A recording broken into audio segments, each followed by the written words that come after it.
Tunaingia vijijini, mijini na hata jijini kukuletea taarifa mchana kutwa. Usiku tunaketi kitako, tunadadavua tukichanganua taarifa na makala muhimu yanayokuhusu wewe na familia yako. Ungana na Bernard Ngozi kwenye Open Forum Political Show kuanzia saa 4 usiku hadi dakika zake kila siku ya wiki kwenye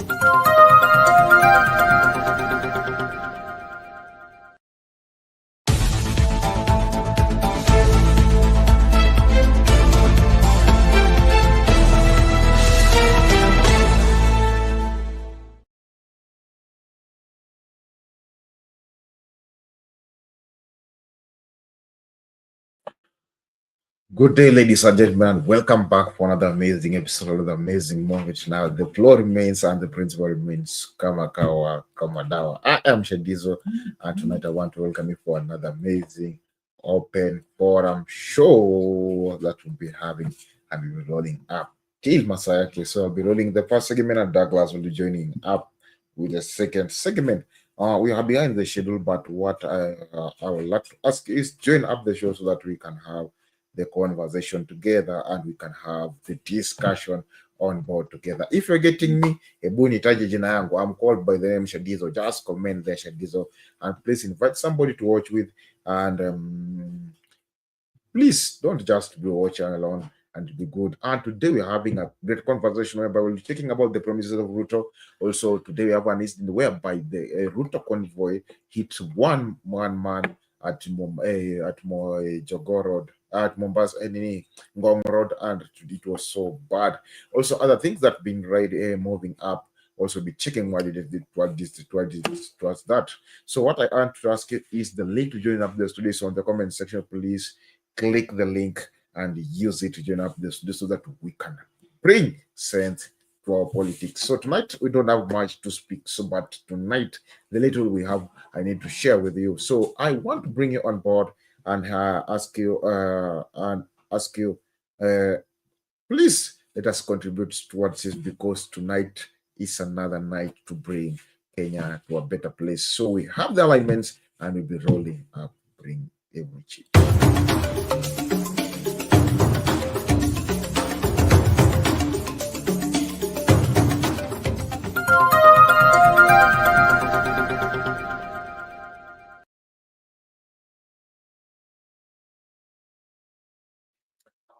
Thank you and welcome back for this segment. One thing I want to ask you is please join up the show so that we can have the conversation together. But let us open the floor with this. This one is the one that opening for us the floor, which is the updates or the news breakout of the day. There are a lot of things happening today, but today I want to just kopeleka na mtaratara na forms kiasi hapa na pale. So let us check out.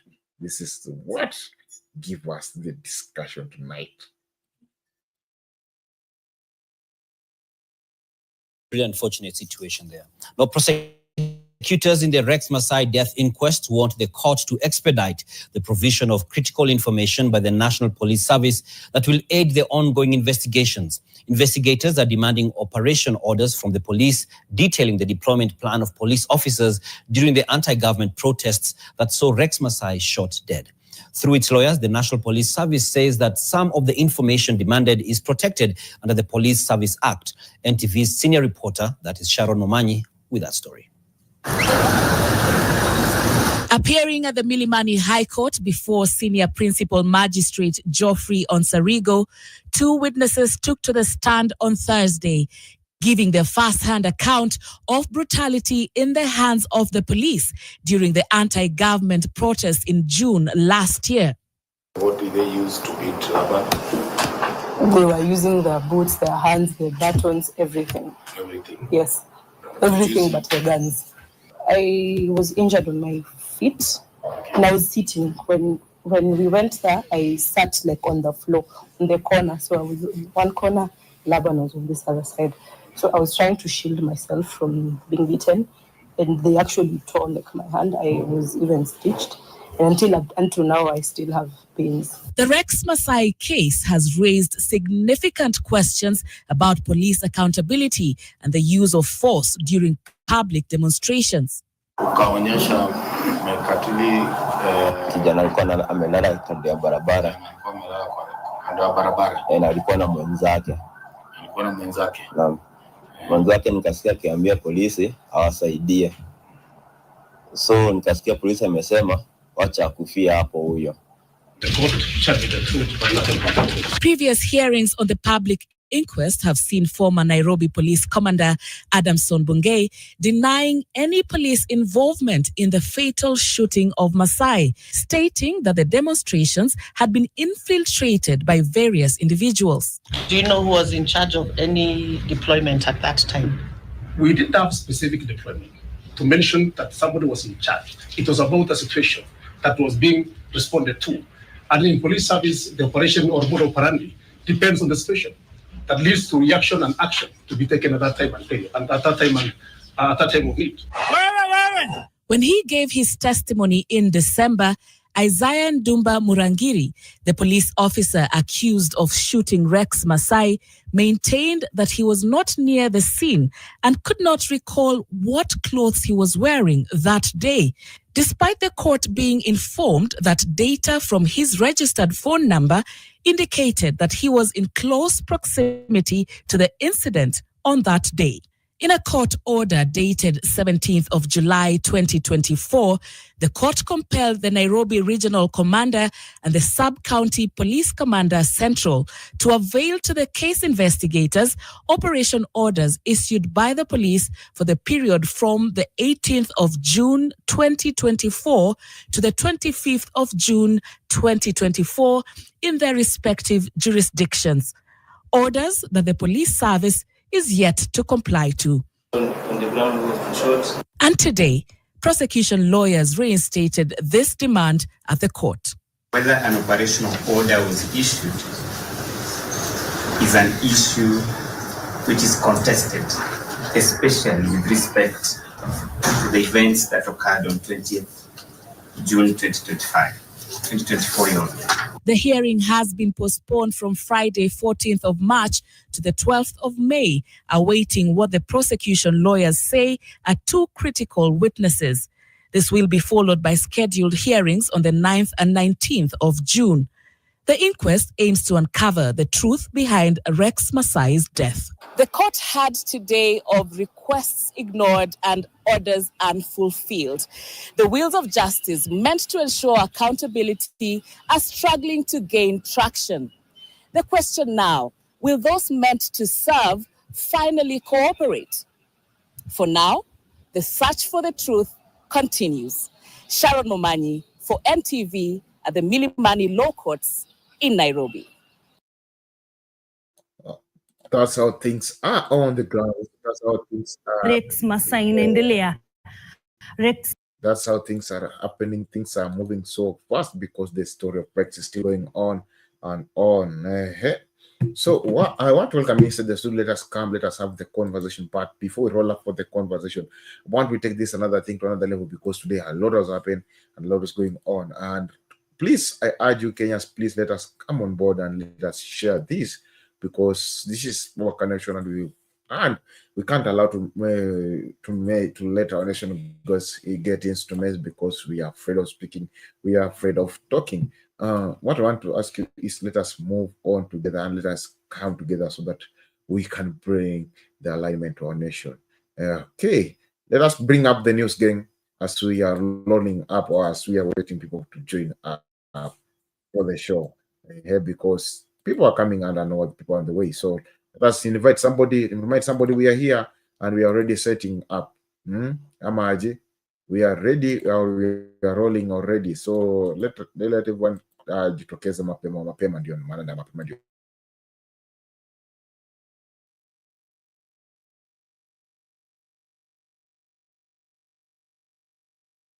Back on the program. This is the Mongol edition, taking a look at the deal that was signed by President William Ruto and the man he called Prime Minister Raila Odinga, not former, but Prime Minister Raila Odinga. Like we say, sometimes it's in what they say. Could that be an inkling to something? But the deal was signed on Friday. And then, of course, there's the reactions and the aftermath. And the very first reaction or the touch point that in the words of President William Ruto, Prime Minister Raila Odinga faced was in Kisii. He goes to attend a football match, and in what is usually typically a stronghold for the former premier, this was the reception.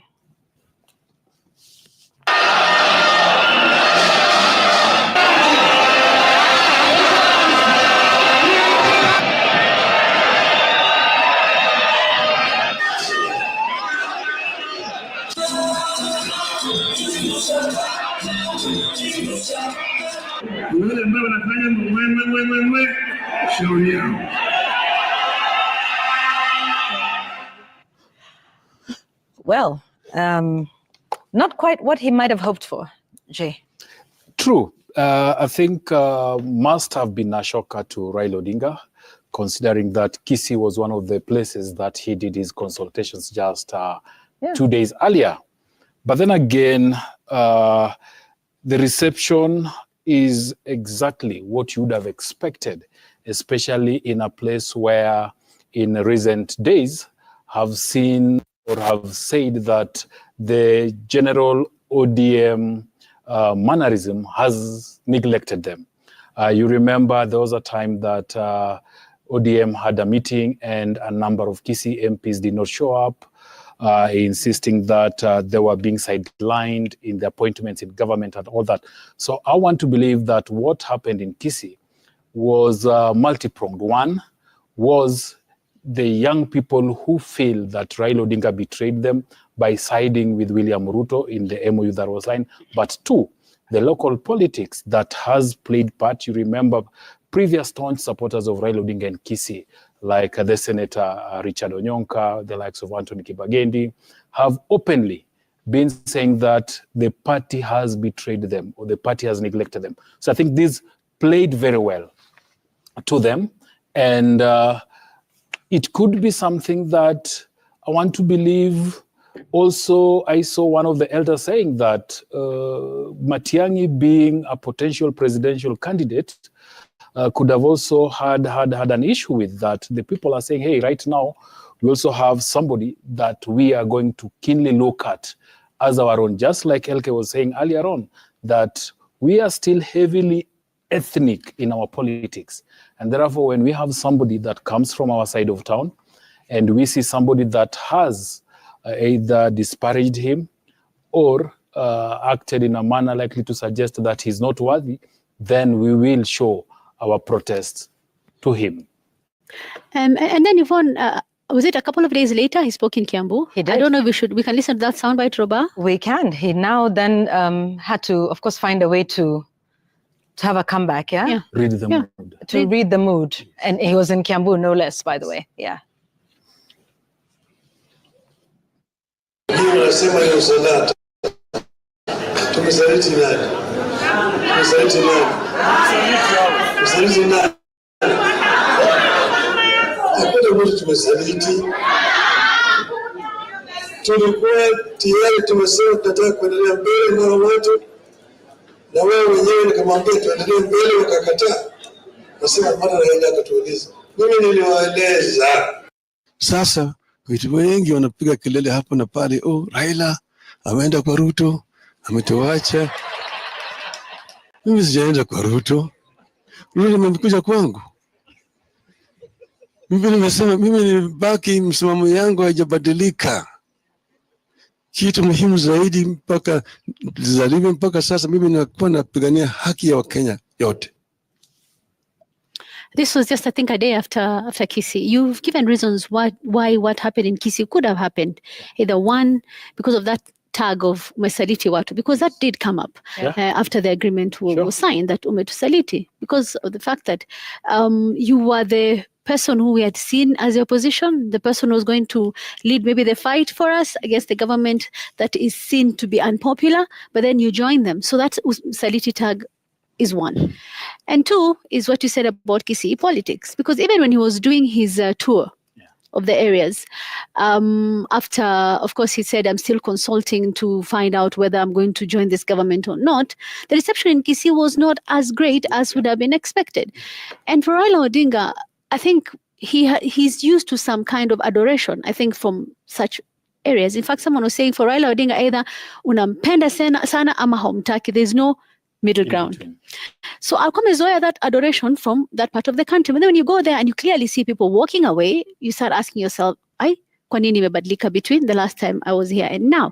And then he goes to Kiambu. One, Kiambu is in Central. Of course, you know the situation is in Central with this government. And then he says that, kwamba ni wao walinitafuta, ni yeye ndo alinitafuta, lakini si mimi. But then there's something else he says that's very interesting. If you can listen to what he said at number 21 about how anataka kubadilisha mambo akiwa ndani. Mambo kuna shida. Hii mambo ya SHA haifanyi kazi. Mpaka irekebishwe. Si ndio irekebishwe? Mambo ya ushuru ambayo wananchi wanatozwa ni juu sana. Hata hiyo nyumba hizi mpaka irekebishwe, sio? Hawezi kurekebisha kama unakaa kando. Mpaka uingie Tale uambie fanya hii na hii na hii. Na weka watu yako hapa na hapa wafanye. Kuna uhakika gani ukiwa ndani they'll change things? Because as it stands, he talked about SHA. And it's good that he admitted that there are problems with SHA. Everyone has been saying there's a problem with SHA, but there's still this push to implement it. There's still this push of telling people register yourselves. There's still this push of saying this thing will work. But then sasa unasema ukiwa ndani na mambo yatabadilika. For me, that argument does not make sense. And finally, something Lina said made me think about how development follows favor. We even had members of parliament from the central part of the country here on Semana Citizen today, and we had those who are for the government and those who are against it. And the argument for those who are for was that tunawafuata, tunasikizana serikali, tunashirikiana serikali because we want to get development kwetu nyumbani kwa watu wetu. Because if we don't have this favor with government, there's no development itaenda kwa wananchi. Utaambia watu nini when you go back in 2027 and start asking them nipigeni kura tena. So for me, that it's how things have been in this country, but it's very questionable. And it makes almost nonsense of the constitution and the principle of devolution, where funds follow function, and it was supposed to be removing everything from the center. And remember, we used to call it, in fact, the central government, and we now made it the national government, together with 47 other county governments. But the reactions, continue to come in. And a big factor that they're going to have to contend with, like Lina said earlier, is Gen Z. I mean, I think I have been on record here as saying that after the June protest, that it's going to be a different system of governance. I did say it's going to be a co-presidency where there is nothing that the executive and the president will not say that the Gen Z will not subject to serious scrutiny. It doesn't matter whether it is a small proclamation or one that is major or a regulation or a law that is being passed, without the youth saying, hang on a second, we want to interrogate that. What does this mean? Where are you going to get the money from? What does that mean for us? And that is something they're going to have to think about here. The people who are at the Kisii Stadium, local politics notwithstanding, but also young people. The country, around, some things are easy to discern without having, as the late Kajang used to say, a passionometer. There is a mood in the country. What is that mood since Friday when this deal was struck? Because in their words, they're saying, this is not about party politics, this is not about individuals, this is for the people. But how do the people feel? And I think even on that day, we had a couple of stories where we went around the country listening to what people had to say. And many of them are, just get on with it. Rather than the palpable excitement that, okay, now you are one and so are we. And I want us to listen to the young people whom I think drove President William Ruto towards this mongrel type of government that he so vehemently spoke against. That was driven in large part by the youth and their protests. And they also had something to say about, the signing of that deal. Let's listen first to Wanjira. Points are nothing new.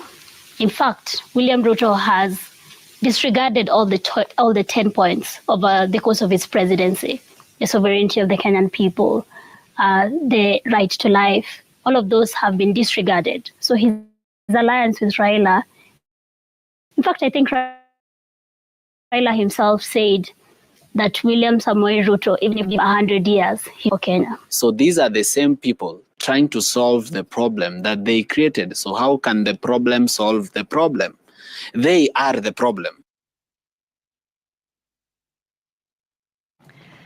Now, I dare say that this might be rather different from the other handshakes or MOUs or deals that we have had, because we've never had to contend with youth the way we are doing now.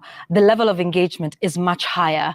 I think the level of awareness of their rights, I mean, this is very different, say, from the one in 2018 with President Uhuru Kenyatta. Certainly very different from, even if you think about that first MOU that was broken, as you know, Sam, you said on the show, between Raila Odinga and the late President Mwai Kibaki, and even the one between Uhuru Kenyatta and Raila Odinga. The youth are a very different factor now. They are a majority of the population. They have found their voice and they have found their space. Where this goes in terms of, okay, this is unity and this is what we're doing and we're doing it for you, many of the young people are asking, we didn't ask you. And remember, there's been hobbling and stumbling from the protests. You recall right after that, when the youth were still unhappy with the president, he formed a 100-member committee or team to look into those issues. And the youth said, thank you, but no thanks. But what happened to that? And there was quite a few committees, by the way, that were formed right after that. Remember, there was even the one to audit public debt. Nothing came of that either. And then, by the way, he then rejigged that one when the youth said no. Yep. And then he included a couple of youth. They still said no. Mm-hmm. They are now the ones who are looking at this deal and saying, okay, well, where are we in that deal? Because this deal, to be honest, is the same players, absolutely the same players. I mean, they talked about, I think at the start of it, what was that President Ruto said to Raila Amolo Odinga, Prime Minister of Kenya and party leader of my former party? That just tells you these are people who've been together apart. This is something that they keep doing, like we've said, around the table, a reunion. But now there is the factor of Gen Z and where this is taken to, and even what some could term, and even from what they're saying about a constitutive framework going forward, because for some of the things that we hear being touted would require things like a referendum. Yeah. Are you going to conduct a referendum with the young people in this country who are saying, what are our issues? At what point during those consultations that Raila Odinga said he had around the country, I remember he said he would speak to politicians and he also said he would speak to young people. I'm not sure whether he did speak to the young people, and if he did, what was the constitution of that sort of framework, and who he spoke to and where. But they're going to be a factor in this. And I'm not sure the young people see themselves in the events of last week on Friday at the steps of KICC. And, I think it's fair to say that from now moving forward, Vijana Fire will not be enough. Mm-hmm. It's not enough to rally the young people towards whatever their aspirations are. Mm-hmm. Because, what is youth? Mm-hmm. It's a very short time. Yeah. If you follow the entire system of 844, you will clear it by the age of 21 or 22. You only have 13 years to exit that bracket of youth. Yeah. In those 13 years, you're supposed to settle in your career, start up a life, whether it's in business or whatever it is. If you want to settle down in a family, you have to do it that time. The African culture requires that as you settle down in marriage, then there are certain procedures you need to take care of. You may have children. You have to take care of them. They come at a cost. You have to take them to school. And as you do all these, you also have aspirations where you want to take your education if that's a priority. But at the same time, you get to a point that you have parents that are retiring. You need to take care of them. As all this is happening, you have an evolving economy and a social setup in a space where 1,000 shillings of 2003 is not 1,000 shillings of 2020-25. And as all this is happening, you're also contending with the challenges of the soft issues, the soft services that you're looking for, the socioeconomic factors. If it's health, you're getting to a point that healthcare is becoming so expensive. There are evolving challenges in that sector. Education is becoming a problem. So how can you continue to tell young people, Vijana Fire, and you're expecting that now they'll be so happy to support you. They may vote for you, but they are not with you. They're voting just because it is time for an election, they need to tick a certain box, but it's not because that they're so inspired to be walking that direction. I also remember, if you're to look at that document that is signed by President William Ruto and former Prime Minister Raila Odinga, it is signed by those two under very unique titles: Party Leader UDA, Party Leader ODM. You remember that each of these parties belongs to a coalition. UDA is one of the key pillars in the Kenya Kwanza Alliance. There was no signatures on behalf, Party Leader of UDA on behalf of the Kenya Kwanza Alliance. There was no signature of Raila Odinga saying ODM on behalf of the Azimio coalition. Azimio coalition has other parties like Wiper, Jubilee, PNU included, and so many others. The total was about 26, but of course, things have changed over time. In the Kenya Kwanza Alliance, you have UDA, Ford Kenya, and there was ANC, which has now merged to form UDA. In that event, you did not see Speaker Moses Wetangula or representation from the Ford Kenya party. Of course, he is disadvantaged because there's a recent High Court ruling saying, or judgment saying, that you cannot continue to be a state officer in the name of Speaker of the National Assembly and at the same time party leader. But then we hear in a funeral in Kitale, in Trans Nzoia, the funeral of former chairperson of IBC, of Wafula Chebukati, and the president says that I thank my brother Speaker Moses Wetangula because he has been helping us in this entire process. Why didn't that come up at the KICC? Musalia Mudavadi was not in attendance in that event. Later on gave a statement saying that he has had a very busy schedule. He was at the Kenya Kwanza parliamentary group meeting. Then he had other events to attend. You look at the Wiper party and the fallout that has come from Wiper, Jubilee, DAPK, Eugene Omalo saying that betraying the city, if you've ever read that book, this is it. This is the betraying the city. Indeed, KCC is what is the landmark of Nairobi city. So as this is happening, there's a sense of what you'd call insincerity in the political circles. And there's a reason that ODM did not form a coalition with UDA, because why to form a coalition with UDA? The consequences would be far-reaching, because that allows members of the UDA party, including those that are pro-Gachagua, to actually say, I resign from the UDA party, but I do not lose my seat. Yeah. Because you're just dissociating yourself with a movement of a party that you don't agree with. If that were to happen, then you'd find other political parties like Ford Kenya saying, we no longer want to belong in this arrangement. Already we're seeing the Democratic Party of Kenya giving notice that within the next 30 days, now 29 remaining, they are going to withdraw from the Kenya Kwanza Alliance. So this is happening after promising to strengthen devolution and so many other good things, but you find the president going to the streets of Nairobi, making further promises that are not budget-based, and you've seen promising learners a very good thing, a good meal. I mean, all of us grew aspiring to eat a chapati, but the manner in which this is being done, I don't think it brings a lot of honor to systems and processes and separation of powers, especially when you come to think of devolution.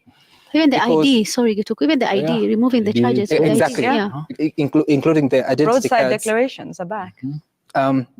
Sorry, roadside declarations? Declarations or? Yeah. So no, really, they're not roadside because the vehicle is right in the middle of the road. So the sunroof declaration. Sunroof declaration. So really, for the sake of, if the commitment here is to honor the Constitution of 2010. Not like this. And I think I was having a chat with you, Yvonne, and telling you that I think it's been so long since we read the Constitution. This Constitution was passed in August 2010. The promulgation was on 27th of August 2010. Don't ask me how I was at that time.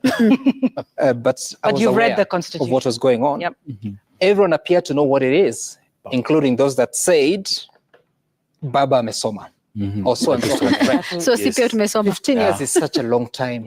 If you look at judges when they are faced by litigants, they tell them, bring your submissions. You bring all of them, you make your own submissions, then they subject it to the law. To go and and write a judgment. So they read. Experts of the law are reading the Constitution and other laws. What are we doing ourselves? Are politicians reading the Constitution that they swear to implement? How many political leaders that are elected to offices would today say that I know what I need to do I know what my mandate is, and I know how to defend this constitution. So that you don't go signing things, and the next day you can't even tell what exactly you signed. Your activities, your actions are not reflective of someone who really respects the separation of powers and functions as per Schedule 4 of the Constitution. They say there's no honor amongst... Watu. No honor amongst Jaza Pengo for 5 marks. There's even a book. Yep. Okay. Funga kibanda.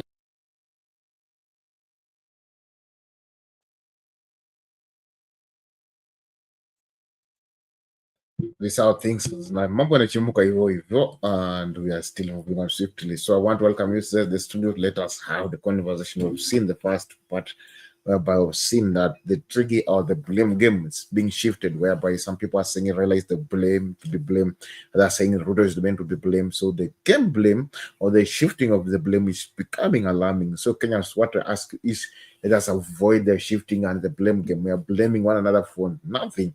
We are blaming one another for something that is not there. So I want to urge you Kenyans, let us come up, let's come on board, let us unite, and let us have a conversation. So I want to welcome you everyone watching us from. Please invite somebody to watch with, so don't watch alone, and make sure that we are here, all of us, so that we can bring Kenya to a standstill, whereby we will bring our change. It doesn't matter the way we will bring it, but we have to bring our change in every mean and every circumstance that we are going through, because we are here to live. We are not here to we are not here to go away. We are here to live. So if we are here to live and we don't want to bring Kenya to a better place, we will be on a ditch whereby we will fall down and will not be able to recover again. So what I want to ask you is, what do you think about that? The conversation that has been earlier there. You see there belonging some people saying that Raila has done it and it was 15 years, and then they're saying that Ruto is the one who went to Raila. So what do you feel about that? How do you understand that? How do you feel about that? What do you see all about that? Do you think it's the Ruto that went to Raila, or Raila is the one who went to Ruto? I want to hear also your opinions. I want to hear your views also too, because they matter to so much and they are also important too. Also, so I want to hear from you, and I want to hear from every Kenyan indeed, because every opinion to every Kenyan's opinions matter so much. So Kenyans, I want to hear from you, and I want to see, I want to hear from one or two people who are still joining up the show. I saw Mama Selina joining up the show, but I'm hoping Mama Selina is coming back to join up. Also, other people who are watching, please join up the show so that we can have the conversation together. We can have this forum together. We can have, we can debate together, and we can have this talk together. So I want to invite each and one of you, as even we're rolling up, as to continue having this conversation. I see Mama Selina is in the building. Thank you, Mama. Welcome for the show. And please, I ask every Kenyan, let us come and let us bring our house inside an amazing order. Because when we don't bring everything into an order, everything will get scattered and everything will be ruined. At the end of the day, we'll begin to blame one another, saying that he's so and so, like the blame game that is going on. So you see, you struggle to justify yourself, you struggle to do A, B, C, D, and which is not good. As always rolling down, I want to play one of the videos, then I'll bring in Mama Selina to come up and help us to analyze this. This is one of the videos that has been going on. A man confirmed to be a foreign national was hit and killed on the spot when President William Ruto's motorcade sped along Ngong Road in Nairobi today. A statement by the National Police Service confirmed that the pedestrian was hit by a government vehicle. Elsewhere, several youth are nursing injuries after chaos erupted at Ayani Primary School as they tried to force their way into a rally addressed by President William Ruto in Kibera. Emmanuel Toh reports. President William Ruto's fourth day of his week-long city tour took a tragic turn on Thursday afternoon. A speeding vehicle in the president's convoy knocked down a foreign national at Adams Arcade along Ngong Road. The convoy, en route to another destination where the president was set to launch projects and address roadside rallies, allegedly sped off, leaving the victim gravely injured.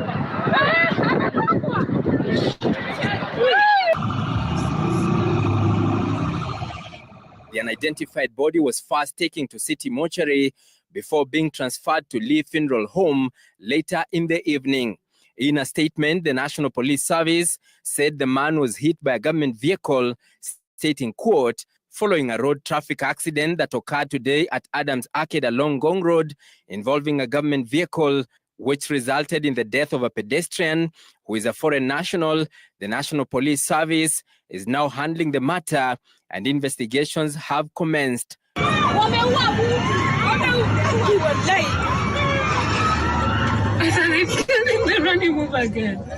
details of the foreigner, who wore a beige coat, striped shirt and blue jeans with a beaded belt, are still scanty as his family struggles to come to terms with the tragic loss of a loved one.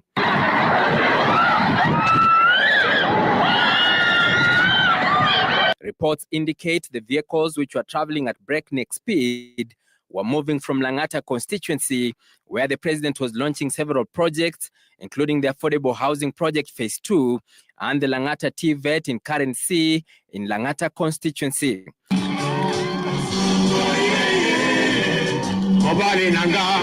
The vehicles are said to have been on top speed, heading to Kibra constituency, where the head of state was scheduled to launch the construction of Toy Market, TVET College at DCC grounds, and Orally at DC grounds, Kibra.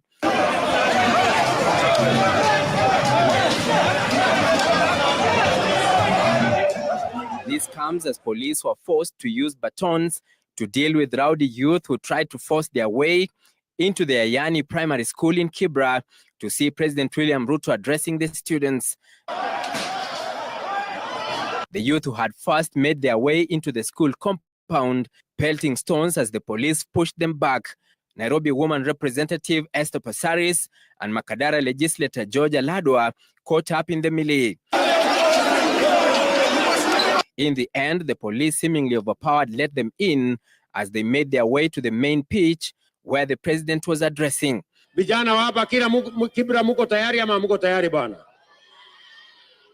comes as goons continue to have a field day in the rallies, with this man lucky to have his bicycle back after members of the public intervened when he was attacked by a mob of marauding youth who went about stealing and mugging people. Emmanuel Toh, Citizen TV, Nairobi.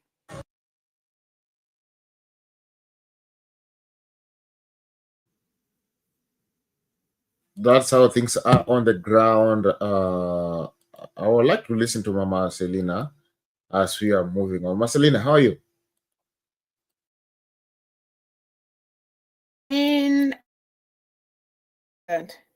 Okay, I'm good. Oh Lord, I've never followed it today.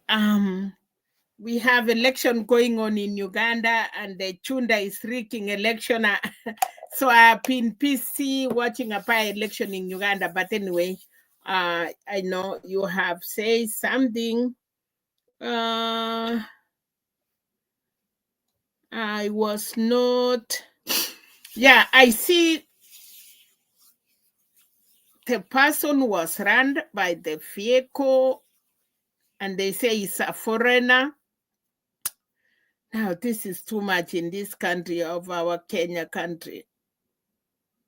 So what do we call that? Accident? The cars, the presidential motorcade were running. I don't know. But I see Baba today, he was with the veterans of Mau Mau. I don't know if you see that. And then Kenya now is a lot of things happening. It depends on what you choose to show. Otherwise, as Kalonzo was somewhere talking, so everybody has something to say. And even and the bloggers, even the studios, yes, KTN, NTV, people are choosing what they want people to hear. What some are favoring, some are showing things that it was not there. Of a sudden, I saw Kifira was full. A lot of people were there. I see Langata. So I don't know. You know, now it depends on, I think what is going on now in Kenya is in the show. It depends on, I don't think we are still now, maybe we are anxiety or we are tired or what is going on, because you want to follow something, it is not telling you the truth. People are going there, they want to get more people in their YouTubes. But the president and is doing his tour for the country, for Nairobians, launching as usual. You don't know whether they are what are they launching. I cannot tell. But as for me, for real today, I want to listen because I am following something very dear to me, because I've been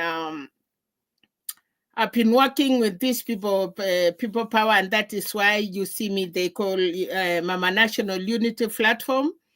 That is the party of Chagulanyi Sendamu Robert Bobi Wine. So we have been following and see what is going on in Uganda, seeing the rigging, how they mark, if they get 40, they put another 0 to, they get 37, they had another 0, or they are 2 zeros, you know, like that is the rigging. I wish Kenyans, you can also see, so that you know how they rig election. But for Uganda, it is bad because it is the police.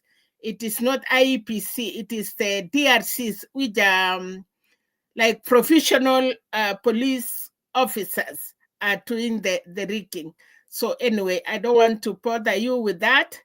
I see someone is here, and then I will be listening. And we are in almost a place where our candidate is almost winning, but you cannot say with Museveni, because you can be winning, and then when it reaches to the Chabukati of Uganda, he will announce somebody else. So that's how bad our countries, that is how bad Africa is, and the young people of Uganda, Chatiso, if you see that, if Kenyan youth can stand the bullet and be real soldiers, all of them outside Kenya, we could be very far.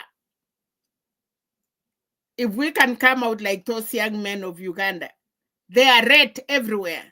They buy their uniforms, they went down there and they say, this is our country, it is 21st century.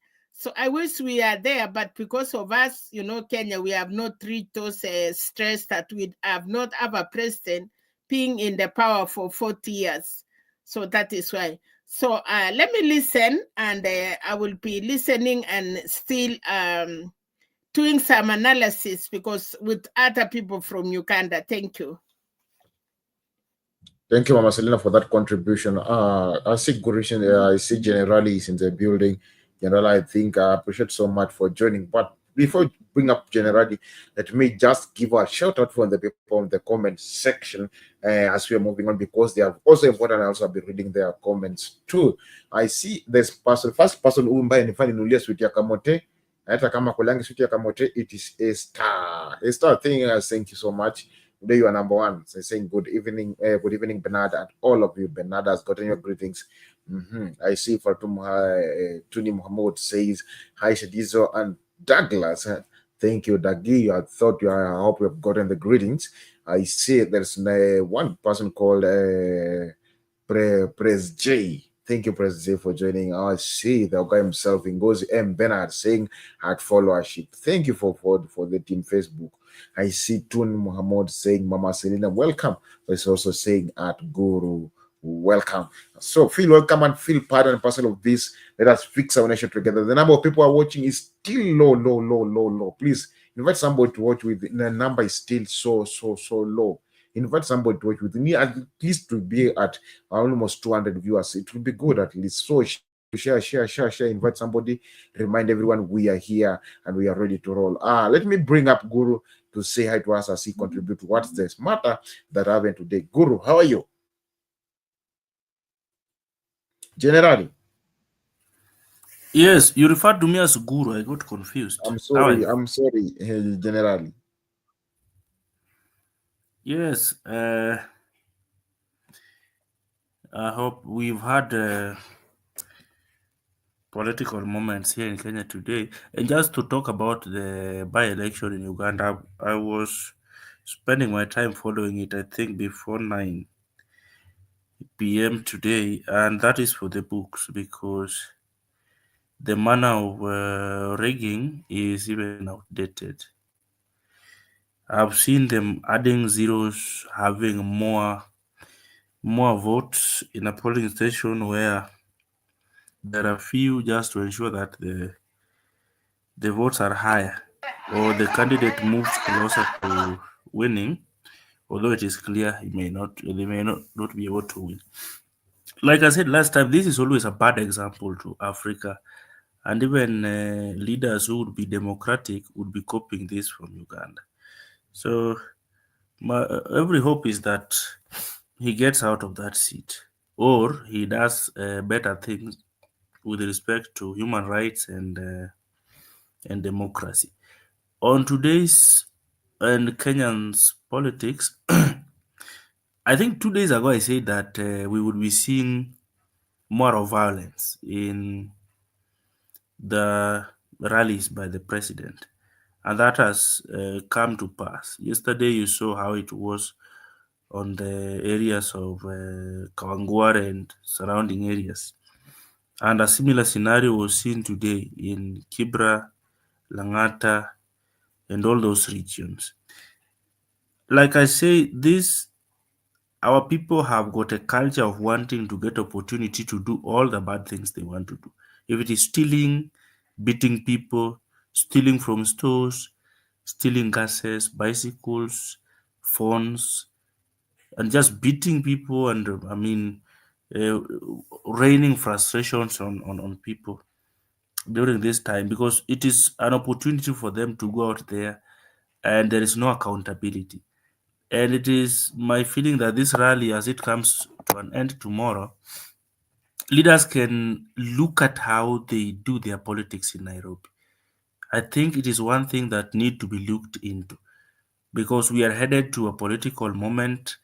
We will be having rallies, both from MCA up to the president, and we'll have more than one presidential candidate. So just imagine one rally in Nairobi, let's say at Uhuru Park or Kamukunji or Jacaranda, and the underlying risk that would be posing to people living around there, those doing businesses around there, and even road users in those regions. I think it is a big thing that need to be looked into because it is happening before our eyes, and nobody is talking about it because it is the president's rally. If it were anyone else's rally, someone would have said, we know we need to stop these gatherings, we need to stop these rallies, we need to suspend these gatherings, we will ask police to stop these rallies. But you see, it is now the president. So any right-thinking person should look into this and ensure that if we are to have rallies in Nairobi, then it could be once, let's say in a year, and then it is on a holiday, so that no more people are affected, whether it be road users, business people, kids going to school, and many other people who just turn out to go to these rallies and they end up being caught up in this kind of melee and getting injuries. And you see, there's no accountability for this. If you get injured in these rallies, it is up to you. You take care of yourself. You go to hospital by yourself. You go to mortuary by yourself. It is up to you and your family. And I also think that it is time that the people of Kenya and I mean in Nairobi, you look at how many people are unemployed, and that is not an excuse to go to these rallies and to walk around to put yourself in risks. But it just shows how much we as a people are still worshipping politicians. Do you know, if people would not turn out in these large numbers, then there would be no politician walking around to say the truth and the lies unnecessarily. So it is because they know we still have that will to be lied to walk around, to follow them, and do all sorts of things. And we are confirming to them our how much vulnerable we are as young people and the people who live in Nairobi. Just to finish talking about the issue of the accident that was unfortunately witnessed at Adams Arcade. I have seen how people talk about it and how the media talks about it, and I would particularly make a reference to Citizen TV, where they took up to 13 minutes talking about Ruto's rally in Nairobi in a very negative way, especially in relation to that accident. But now, let's look at what is happening anywhere else. Every president's motorcade moves at a speed, so that their movement is done within a particular period of time for security reasons. Everybody knows that. So I think this is not something that someone is supposed to say and paint the president negatively, because it doesn't drive those cars. And even if he does, that same speed would be the one that is, used to drive those vehicles. So I think, like I say, and I continue to believe, it is our own responsibility to keep ourselves safe. When you go to those places, you know that any vehicle moving there is driven by a defensive driver, and the speeds are very fast, putting everyone at risk. So all that anyone would need to do, avoid those places. But if you do not want to avoid those places, ensure that you're at a safe distance. And if you are not able to do that, then all these risks are coming, and by bad luck, you could be a victim, you could be injured, you could be dead, like unfortunately that foreigner's case happened. I think this is not something to do with President Ruto and saying that, this is, it is not about him. Even if you look at the other leaders, world leaders, Trump's rally, motorcade is always fast. Any other leader's motorcade is fast. Even our CSS motorcade, even the members of parliament, even our governors, even any government leaders, for security purposes, they move with time, and that means high speed, posing risk to other road users. And that's why they have sirens, they have accompanying security officers just to keep people out of the road. But if you insist on being on the road, then you are aware of the danger that is coming. That siren is not always to attract people. It is a thing that tells you you need to give way.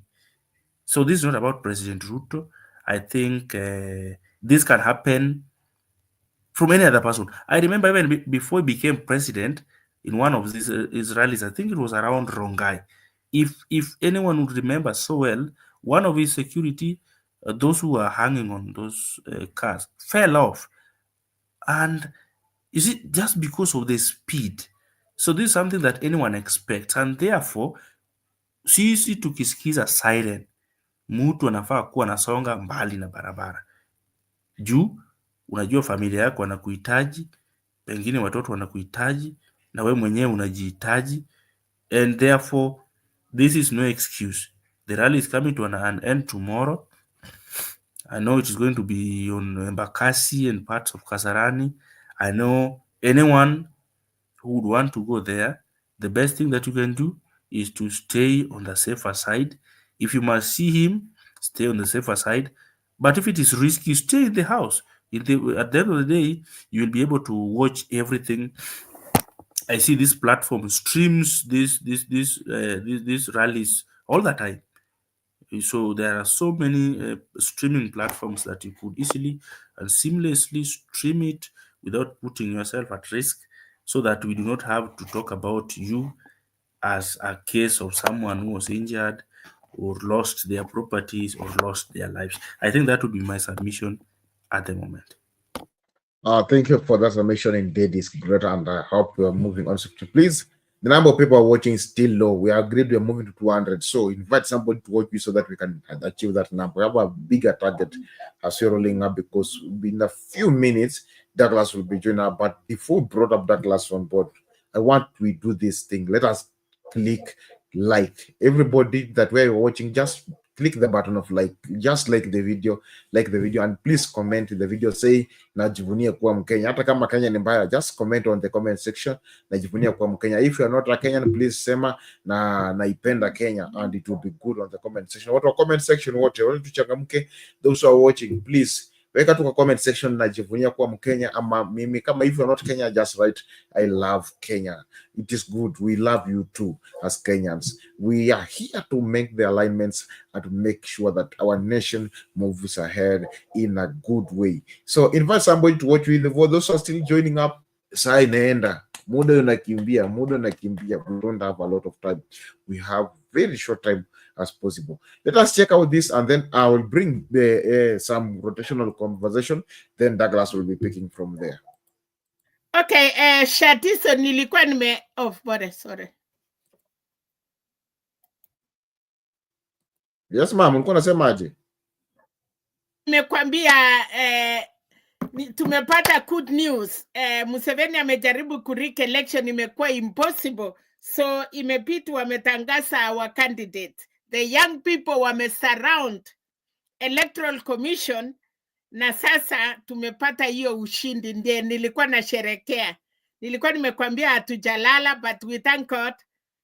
Hiyo inatakikana Kenyan wachukue example ya hiyo. Siku ingine ukiwa na chance, fuata hiyo ya Uganda uone what they are doing. Thank you. But we already won the election. Okay, mama Museveni aende nyumbani. Ni sawa kama mama Museveni aenda pumzike. Amekula mingi. Hiyo ni by election. Hiyo ilikuwa ni by election. They kill a member of parliament. The government. Okay. So kulikuwa na by election. Na walikuwa nataka kurik. So imekuwa ngumu, wamejaribu kuadd numbers, but the people come out in large numbers. So ikakuwa ngumu. Okay, yes. We're also checking what is it was, but before we check to that, let us check out this. Tumezungumzia story ya watu kugongwa leo. Leo kumekuwa an incident, another incident also so sad, mama. I want you to check out this, and then we'll be moving up. We'll be checking also what this was this. And for those who are joining on the comment section, tumesema kwamba tuna comment kwa comment section. Hata wote wenye tuko screen. I love, kama wewe ni Mkenya, if you are Kenya, wewe ni Mkenya halisi. Sema comment kwa comment section kwamba I am a Kenyan. Ama weka kwa comment section I love Kenya. Ama weka kwa comment section Kenya is my home. Na kama wewe ni mgeni, if you are not a Kenyan but you are outside Kenya and you love Kenya, just comment there I love Kenya. That would be good. And if you are a Kenyan, please sema karibu nyumbani, ama I am a Kenyan. I am a Kenyan. I love Kenya. Twende nayo tuzidi kwa comment section. Let us check out this that happened today in Matatu industry.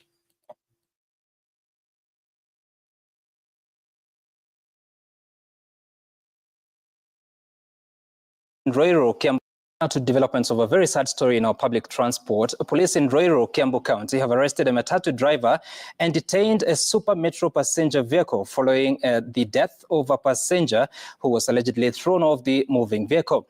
The incident has caused public uproar over how the Matatu crew, which was operating along Thika Road, pushed a passenger from a Matatu for lack of sufficient fare. And as Franklin Wala now reports, the family of the deceased is appealing for justice.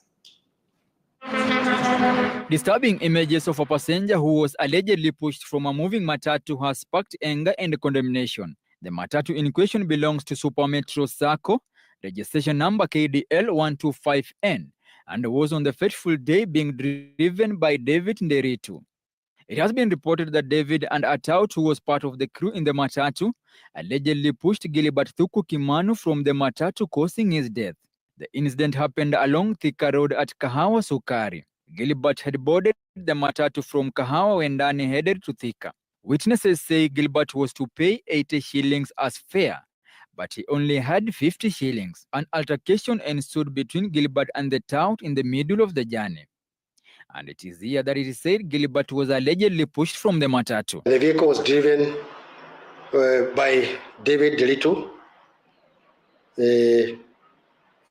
Jambi, who failed to stop after the accident, where one passenger named Gilbert Kimani fell from the vehicle and he was overrun by the rear tire of the vehicle. So far, we have 3 witnesses who have recorded a statement, and we are appealing to those people who are inside that vehicle to come out and give us their statement on what happened inside the vehicle. Upon realizing what had happened, the Matatu sped from the scene. Police were notified and the Matatu was impounded and the driver arrested. So far, the driver has been arrested and the vehicle has been impounded and now at Kawasakali Police Station, where is awaiting for inspection. The driver will be charged with the offense of causing death by dangerous driving. We are also looking for the tout who disappeared after the accident. The incident has left Gilbert's family in shock. Somber mood engulfed the family home in Kandara, Murang'a, as the family tries to come to terms with the loss of a man who was a father and a breadwinner. Alikuwa anafanya kazi ya mjengo na anakuja kila weekend. Ndiye tulikuwa tunangojea, mimi siko kwa kazi. Ameniachia watoto wawili wadogo. Apate haki yake. Watoto apate haki yao juu amepoteza baba yao. As the family tries to comprehend this tragic news, their only hope is those behind the act will face the full wrath of the law and put an end to the reckless Matatu culture being witnessed in the country. Franklin Wala, Citizen TV. That's how things are earlier today, and I would like to be careful for those who are using public matatus and also those who are using road transport. There's a lot of death on the road. For example, this person have lost their life on the road, and yet they're saying the driver didn't even bother to stop to check out what happened. Now let me listen to Mama. What can you say about such like behaviors on the road?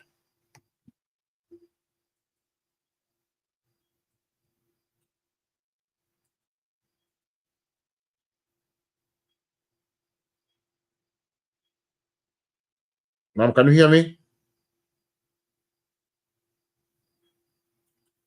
Microphone. Okay, I don't know what is going on here. I'm trying to click. Okay, yeah.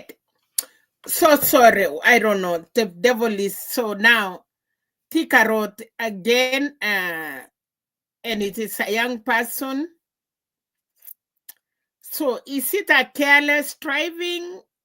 Ama pia what do we say now? Unajua wakati tumepoteza binadamu ni ngumu. It is so painful. Apart from protest, now it is road accidents. And where again, we have to go to police. Where are they? Kwa sababu tuko na traffic officers. And do we still have a speed limit in Kenya? Ama mtu anaendesha hata akifikisha 200? Because we need to know all these things. Sababu mahali tuko sisi, wesi endesha gari upite speed yenye haitakikani. Kuna 45, kuna 25 kama unakuwa kwa community. Ukiwa kwa barabara kuna 60 mpaka 80. And if you go beyond that, camera will take you, you know. So, and then watu wachunge maisha. Ingawa inafanyika, yes, but ni ngumu sana. You lost a life, you cannot replace. Na hiyo yote, hatuwezi laumu wananchi. It has to go back to the government. Where are the government? Where are the police? Where are the traffic officers to control the roads? Na pia sisi wananchi tukue askari, tupende nchi yetu. We can also be policing. See, tuko na ile nyumba 10, tuko na policing. And the policing is us. Ni sisi wananchi tujichunge na tuchunge inchi yetu. Otherwise, I'm still happy. I'm listening here. My heart a part of the body, full part of the body iko Uganda. And because Kenya is my motherland and my country, that is why I'm happy to be here. Otherwise, kama Museveni akiondoka today, and because we have a passport of East Africa, I think nitakuwa Mkenya ya kwanza kusettle Uganda. But before we get the new Uganda, we need to get the dictator first. Thank you. Thank you. Let me listen to Generali. Generali, Vip. It is clear how Mama is happy because the journey of taking a dictator out is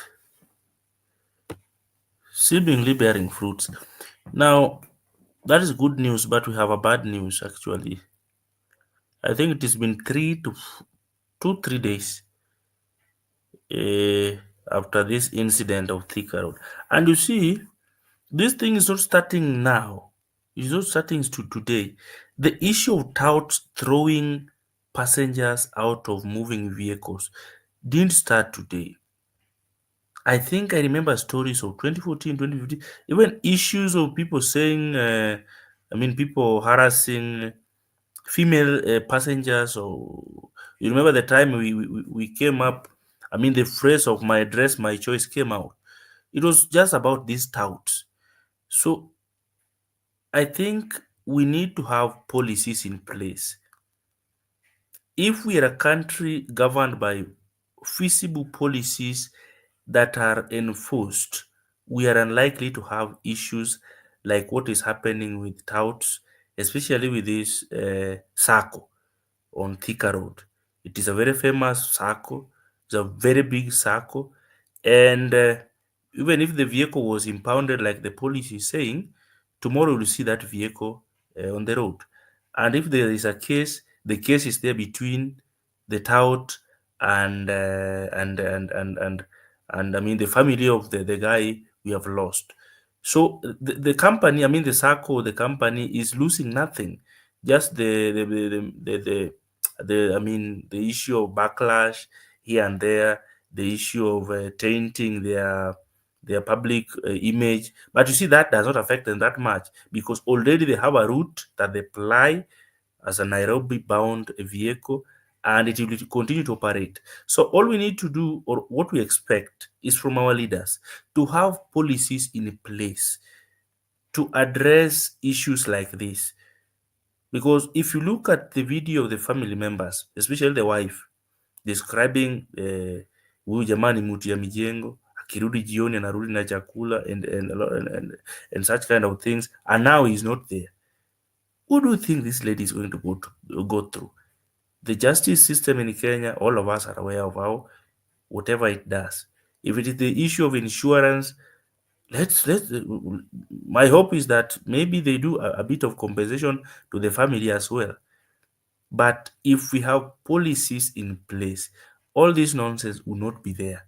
We need to have policies so that, these touts are also held responsible as much as they hold drivers responsible, as much as they hold passengers responsible, as much as they hold every road user responsible, so that we do not have incidences like this, because this is a mere disagreement. If they would have realized that this guy would not raise extra 30 bob because they wanted 8, he paid 50, they would take they would get to a stage, send him out, and then he would go on foot or get another means or add the 30 bob, but not ending their life.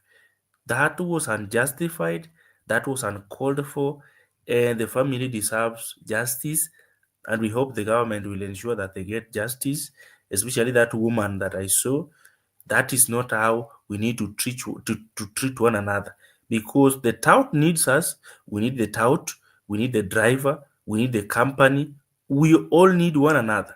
But now when it gets to a point where we kill one another, then we are in a very bad state of affairs. We are in a very bad society. And that is because of the lack of policies in this country. And our leaders are failing us in having these policies at the right time. Because Kenya is a country where people have the knee-jerk reaction. Something has happened, now we want to have policies. Something has happened, we want to have police officers doing their regular patrols and stopovers on the road. That goes for 1 week and everything is back to normal. So it is a failure from our leaders. It's a failure from lack of policies.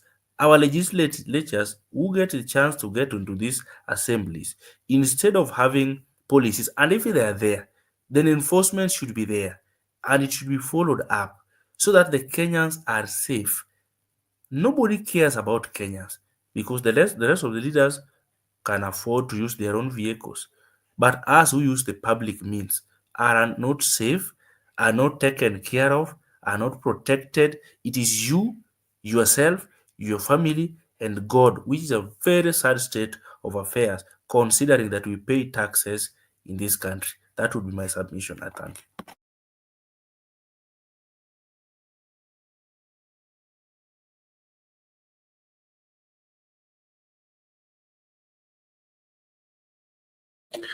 Okay, thank you, Generali, for that. Welcome back. Sorry for that. Okay, so before I pass on the mic to, you can see we have Mama Selina, who is a little bit busy. It says her mind is in Uganda. And we have Neutral. At first, just say hi, Mama Selina. Okay, Neutral, are you there?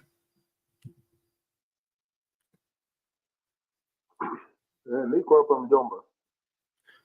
Vipi? Sawa, niko salama. So I'll just pass the mic to you on that issue. I've been patiently listening to Generali make his submission on that issue. Okay, but before we do that, just welcoming you to the show once again.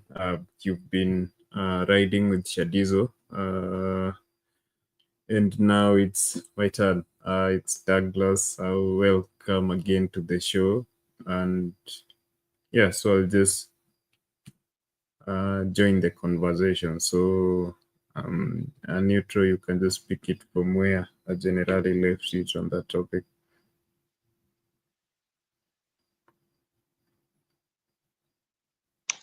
I don't know if you guys can hear me properly.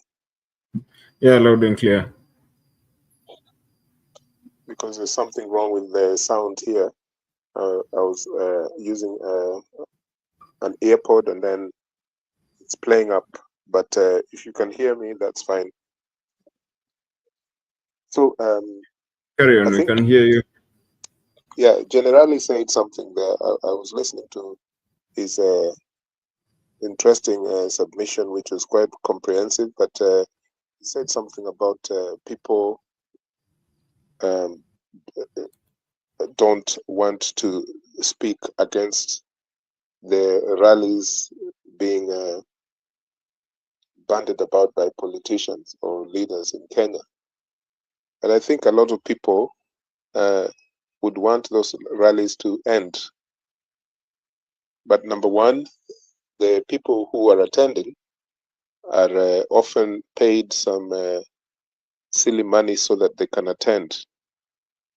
And like someone said, they're mostly people who are struggling, jobless people, especially young people. So it's easy for them to be manipulated. And also there are those gatekeepers or vigilantes who belong to communities where they're now telling people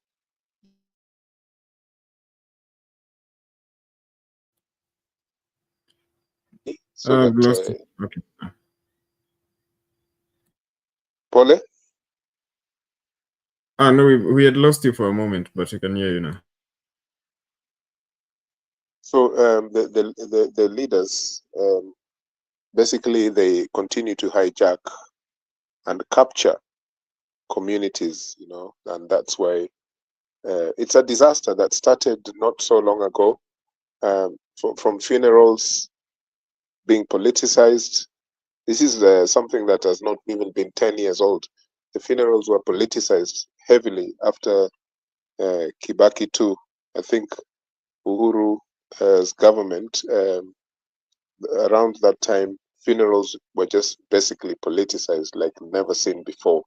That a thing that never used to happen, especially during the regime of Daniel Arap Moi. I'm not saying that that was a perfect regime, but there are some things that were well controlled. There were some protocols that you don't see now. And so that is the same problem we have with these political rallies, that someone can just wake up and decide that he is going to open a school, or he's going to open a class, or some fake road that has been ticketed for completion in the next few months or 1 year. All these fake things is part of our inability to confront the system that is in power. And this time it's a free run, because the people who are doing this, they have money, our money, the taxes of Kenyans, to stash so they can do these things. Now, Generali spoke about, and very eloquently, about his fears and what he thinks that should happen. And he said that not many people are speaking about these things. But I'm telling you, many people are speaking about these things. Me, I speak about this like almost on a weekly basis in various platforms, where I'm saying political rallies, especially assembled in towns, should stop. Because how can we succeed in growing our economy when some person just decides to show up in the middle of a street and takes 2 hours? Number one, he's introducing the local politicians, alafu is introducing the national, kind of politicians, and then, making them look like celebrities, as if people have not had enough seeing these people on their television sets. So this romance that is happening between leaders and wananchi, without warning. Yani mtu anakuja tu hivi, kila mtu amekuja hapo hivi kumuona, kumsikia na ujinga zake. The problem is also with wananchi, because they're the ones who are entertaining these things to happen. This problem, we can just say that it's the politicians, or Ruto and his cartel.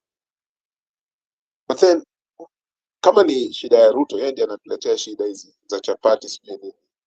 Mbona basi sisi wenyewe tunaenda huko kumsikiliza, and we are literally stopping businesses from running? Because you tell me, those businesses where Ruto says has landed at Eastleigh, yeah? Do you really think that day the shops in Eastleigh will do well, because people have literally been hijacked by a politician into standing to listen to rhetoric? No, there's not going to be any success in terms of that day's pickings or that day's collection of money by business people, most of whom will be, mid level businesses. They will be struggling. And then on top of that, we've already seen the reports about crime. Now, instead of having a party time because someone came and said, I will do this, I will do that, I will improve this part of the economy. Now, the reverse is what happens. The economy crashes because people who have done successful things, who have worked so hard, money is being snatched from their pockets, and we're not even ashamed of it. I think that wananchi are part of the problem, because the moment wananchi stop attending those rallies, is the day these politicians will start regretting. Alafu, mainstream media especially, waanze kupatia hawa watu blackout. Hii ni kitu watu wameuliza for a long time. Major blackout on political rallies, these impromptu rallies and so on. But you know what I'm happy about? Many of the new media channels, YouTube, TikTok, are really making waves, and succeeding where the mainstream media is struggling. And I think that if you give this thing another 2-3 years, the new media, I don't care how many channels are there in the YouTube, whatever, the more, the better, because that means that Kenyans can, challenge anything. Because what Kenyans are doing is what MPs should do, literally, because we know that political space has been captured. So you find that when you go onto these YouTube channels, you will decide this one is the one I'm listening to because I don't like the ideas or the ideologies of this other one. And that's the way Kenyans are operating at the moment. So the same way you don't like Citizen, but you like NTV, or you don't like NTV, but you like TV 47, and maybe you just love KBC because KBC ni baba na mama, naona. So it's the same thing that is happening now in Kenyan YouTube channels, because people now are beginning to choose what they think is best for them. And this is the new mainstream media, and I think this is quite helpful. And mtu asikuambia ati we just have like some mainstream media, main platforms with YouTube, ati sijui kama ni ya Lash ama kama ni ya sijui tuseme kuna mtu hapo mnamuita sijui Obina, alafu kuna ile iko nini. We shouldn't categorize them as this is the main one. No, I want us to have as many as possible, because that means that Kenyans are able to, even market their work, not just, some are even able to commercialize their channels. But the main thing that we have seen with these political rallies is that we are allowing Mr. Ruto to continue hurting Kenyans. He's laughing at Kenyans every single day, coming with all this rhetoric about financial help that he's going to give this and that organization. Like today when he spoke, today I heard something about 70 million shillings to a technical college in Kibera. And when you hear the way he was saying it, it was as if, yani, ile ni promise ile mtu anakupatia check na check imebounce hata kabla haijafika. He said by the end of this year. So that technical institution has been built, and there is nothing in there. And he is saying that by the end of 2025, he would have stocked it with the money coming from 70 million shillings. That's what he said. So why is it that, okay, so he just went there to open that place. So hiyo pesa watu wanangoja for how many months? Sasa tuko March. So that is until December. Do you see how the man operates, and there is something quite incomplete about his rhetoric, and this is what people have to go and listen to. It's very shameful. Okay, so my second submission was about the police officers who confronted some CG senior superintendent who used her title to make them fearful about, in case they were going to say things that they don't like. Those police officers today, and especially the one who took that video footage, they did something quite wonderful, because we've never seen anything like it in Kenya for the longest time. Actually, I've never seen such watched such a clip where police officers, and they were quite a big group, they're openly protesting against this regime, and they're saying that enough is enough. They don't even have any trust in their own leaders within the police force. They've said enough is enough.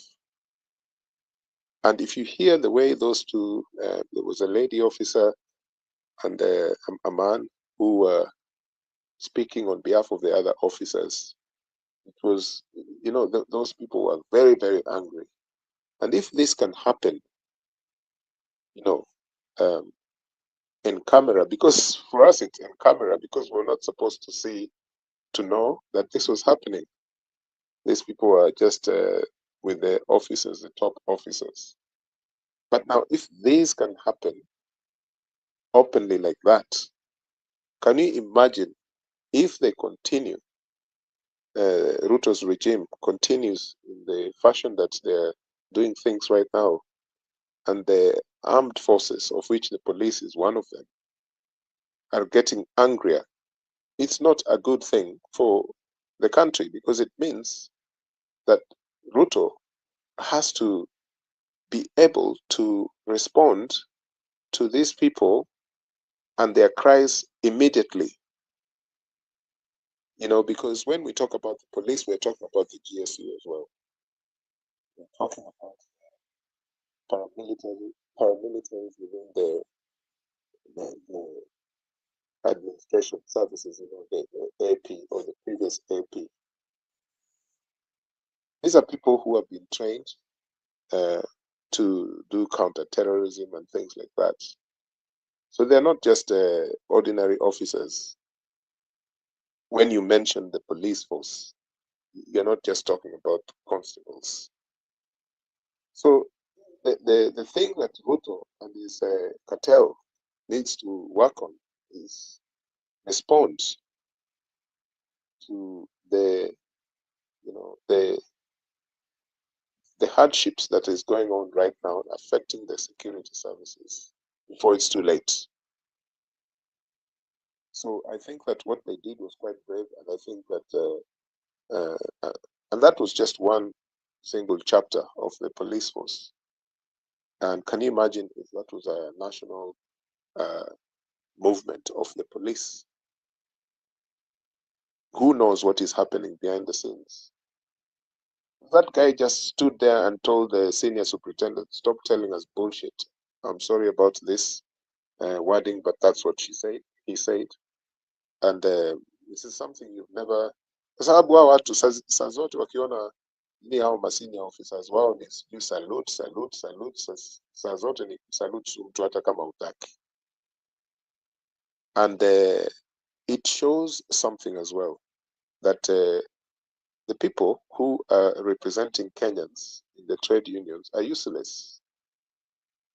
And this is why now the police are finding their ways of reorganizing. And if they do it so well, then you may never know how other sectors of the economy and public services will change. So I applaud these people for what they did today, and I hope that many more meetings like that, a smart officer would record and submit it to the public, for public consumption. Thank you.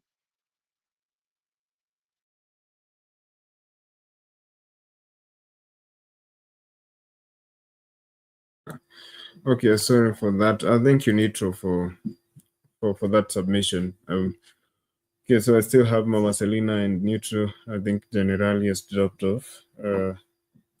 Ben Antu was trying to join in. I'm not sure if that is a technical glitch, but hopefully he'll join the conversation again. But even as we continue to keep up with our conversation, maybe need just to do some housekeeping. here.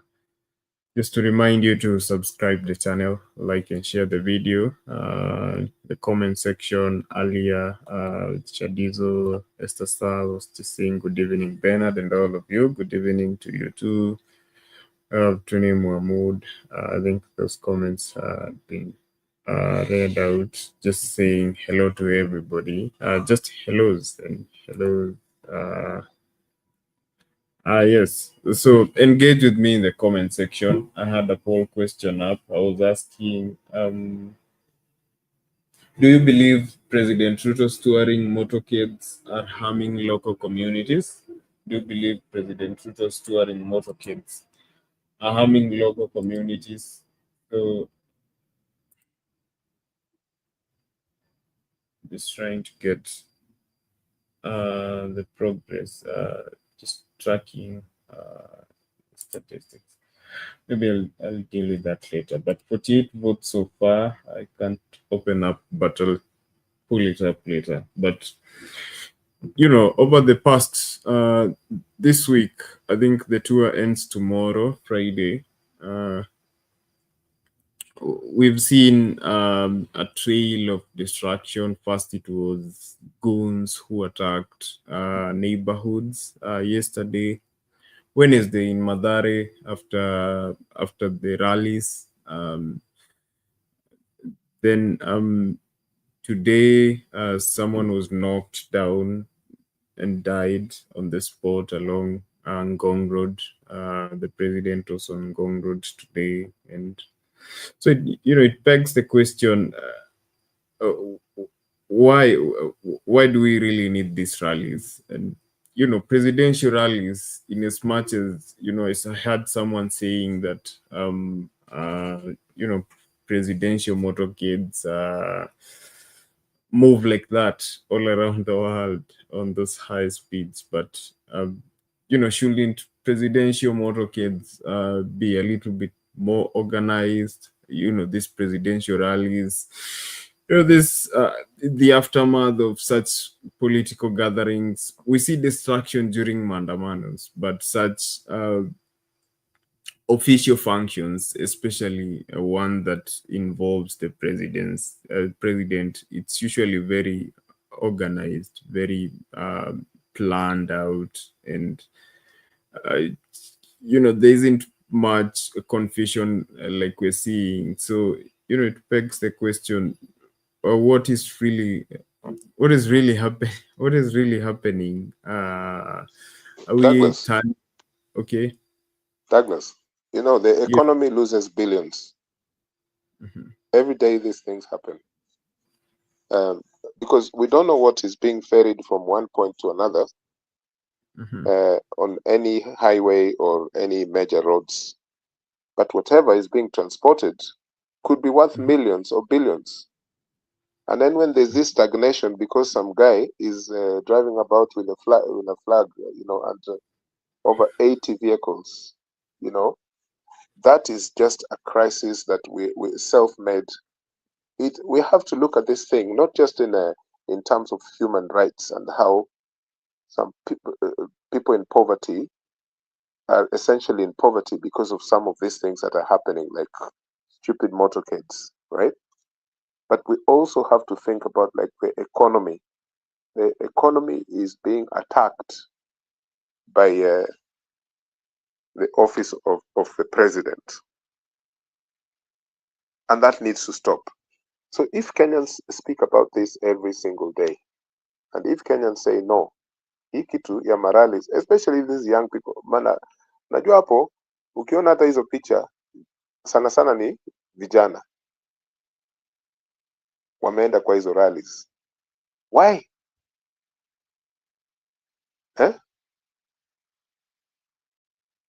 Like why? Hii kitu mtu anasema ati, ngoja wacha nikuulize. Amesema hapo na sijui kwa nini ametoroka. Me, I don't like people submitting things and then they walk out, Even if unakuja kwa hii show kama uko na data. Who are you talking about? Hapa huyu mheshimiwa generali alisema ati sijui hiyo point ya presidential motorcades around the world, ati they move very fast. Kwanza sisi tulimwambia Ruto ati afanye hizo rallies. Si rallies ni za siku za nini, campaign. Yes, We cannot find an excuse for this kind of behavior. After all, unasikia ati huyo jamaa ambaye amefariki, ule aligongwa na gari. Imagine he was using one of the zebra crossings there. So you can imagine, okay, it's a problem we have in Kenya that motorists do not respect pedestrians. But now, especially a presidential motorcade does not respect pedestrians. It's a scam, you know. This in many countries of the world can literally bring a government down. This particular incident. So what Kenyans can do, and me, I've spoken about this in forums, in WhatsApp groups, you know, guys, don't attend these stupid rallies. Don't. You had the election, you were on this side or the other side. Hizo campaigns ilisha. Even can you imagine the number of MPs or constituencies that are vacant at the moment, ambazo hazijafanyiwa nini by election? You can then say, hey, this is a political rally because this MP, there was one at Rift Valley, then there was two others, I think, from Western. Then the people who joined the best government, kina Wandai, kina Oparanya. No, Oparanya was not an MP. Oh yeah, it was the so finance. that one we don't count. We're saying those ones who are MPs for like Wandai. Finance. Yeah. Also, Mbadi, I think, was it Mbadi an MP or was nominated? Yes. Mbadi was an MP. I think he was nominated this time round. Yeah. Yes. Yeah, by his political party. But the one of Wandai uko Ugunja. So ungeweza kusema hii ni campaign. So right now there should be like 4 live political campaigns because of either the MPs have died or they've crossed over to the government. So you can excuse that there and say, okay, hizo ni rallies, tuwasamee. Sasa hizi zingine, rallies for what? I will explain something here that may shock some of you, but it is something that is affecting our country. Hii kitu ya madawa, yani kwa hospitali, the way the medicines that are supposed to be prescribed to citizens are now, you know, completely empty. You know, hospital pharmacies and dark deals going on between the pharmacy sector and the government. Shoddy deals. I am telling you, and on top of that, you have this American Trump presidency that decided that they should pull back on the activities of U.S. aid, and also that ARV that was being given to governments for free. Now, if you look at these things that people rely on from the government, you know, deciding to supervise how medications are rolled out. For example, if government's official policy is to make medications cheaper, or at least give some of them to the poorest of the poor. I am in a WhatsApp group here ya watu wa type 1 diabetes wa Kenya wenzangu, There are around 365 people in that group.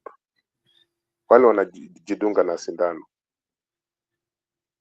Hapo hivyo kwa hiyo group, every day or every other day, people are saying how they have not been injecting insulin for days. Because number one, they cannot afford it. Or number two, they just don't have that type of insulin. Some, especially those living in villages or in small towns, cannot afford it at all. Alafu, you have those people who are taking advantage of the circulation of those medicines. Najua watu wanakufa tu kwa sababu hawezi kujidunga shindano. Wanakufa. Yani unapata vifo ziko up, monthly or whatever, there's people dying in their hundreds. Young people. You read the comments, in the WhatsApp group when people are saying that I have had to minimize my dose. And it's not just insulin. Some people are saying about other illnesses that they have to cope with, the therapies for their chronic illnesses. So I find it so difficult to understand how this particular government operates.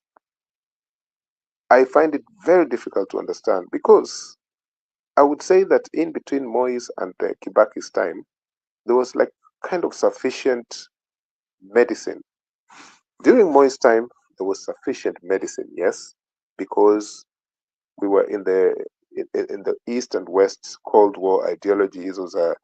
You're either a communist country or a capitalist country, and now the West is supporting you with plenty of medicines and reserves of medications or medications that are still in debt, and they were just supplying because you were agreeing with America or the UK or other countries in Europe.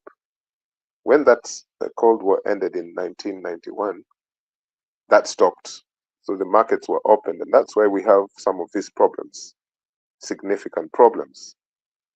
It's an irony to think that the Cold War actually was a good thing for Africa because those things were there, they were supplied. So Moi's time, most medications were free. But when you come into Kibaki's time, yes, there was a struggle, but still there were a lot of free medications that people could say they can go to a hospital and they can get something. This man laughed at maybe he said it was rhetoric from Raila and Karua at TCG. They're going to have a social healthcare system, including supplying medications that would save millions of people. But then look at what he has done. Nothing. So this really hurts me when I see that all we can do is political rallies, but not say that the priority we have now. We can even say priority yetu sasa ni health na economy. Economy ikitukataza, tujaribu health kwanza, because a healthy people is a healthy economy. Hizi stories zingine za ujinga, sijui chapati, and Kenyans are dancing around sijui chapo, sijui nini. The guy asked the DJ at one of the rallies to play Kasongo, and then he was dancing and singing it. Then Kenyans were laughing. You see, niko na stress nikiona hizo drama za Kenya bana saizi. Sijui Douglas sijui uko wapi, lakini hizo vitu zinani stress kabisa. Hata Mama Salina ukinisikia hivi niko stress na hizo maneno. Yani, when that lady in our WhatsApp group told us that she has not had insulin for 7 days. This is a young person. Ati 1 week hajakuwa na hiyo dawa. So yeye kitofanya anajaribu kukula tu mboga ili hizo carbs zisimnini. But you know, the human body, you need carbs. You see? So ana survive tu na kukula mboga. Because akikula hizi vitu kama nini, hiyo chakula ya kawaida kama ugali, hata chapati nini, wali, her blood sugars will go so high, she'll just be waiting to go to her grave within a week or two, within 2 weeks. She gets too much ketones. Now, when you hear someone, I swear, in any strong economy or a building economy or something that is an upcoming economy, which we were at some point, where you find a person saying that they have not taken their insulin for 1 week, that is a crisis that should never happen in our country. And of course, in comparison, we can say, angalia places like Somalia, Congo, that our complain kwa sababu hata hawana. I am not going to compare. I am talking about our country, you know. And I have a friend in the group who is from Ethiopia, and she was telling me that in Ethiopia, they give free insulin. Free. The government gives you free if you are type 1 diabetic. Free insulin, completely. This is a country just next door to Kenya. So bwana, tuko kwa shida. Hii shida, yani sijui vile tutaisort. Lakini ni shida kubwa sana. Asante. Thank you. Neutral. Thank you, Neutral. Sijui kama Marcelina kona anything ya kusema.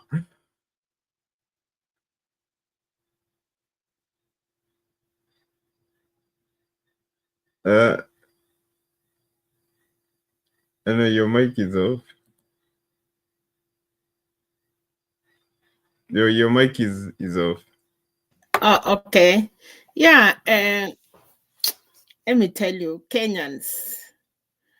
Unajua nafikiri Neutral anasema mambo. Unajua Kenyans have never seen worse things.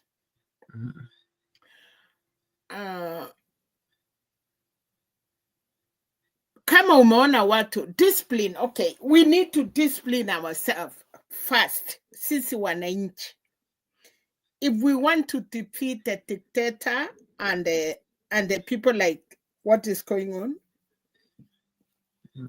Nakwambia hivi kulingana na and I'm sorry to use that example.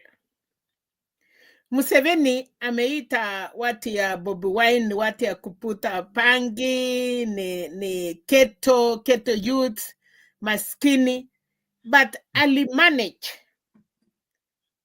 kwa sababu Museveni wako na punduki na wanaua. Lakini ya Uganda nashukuru because vijana wana listen the leaders. Wakaambiwa musichipiane. They really try. Mpaka unajua Museveni akaonekana ako mchinga ama amekuwa na aibu. Lakini sasa ile kitu moja sisi wa Kenya tuko nayo ni kwamba kuna ile inasema wawili wakishindana nyasi inaumia. Sisi ni nyasi na tunashindana na hawa. Na the moment tunashindana kwa sababu wako kwa power, wanatumia chochote kutumaliza. But kama sisi tunaweza simama na haki yetu. Okay, boycott. If you don't want to go in the meeting, boycott. Na kama unaenda kwa hiyo mkutano, usiende kuleta fucho. Na unaona hii mambo iko mara mbili. Kuna wale sasa huwezi jua who is spying who. Kuna wale coons wako na njaa, wanataka kufuruka. Kuna wale wameenda kusikiza.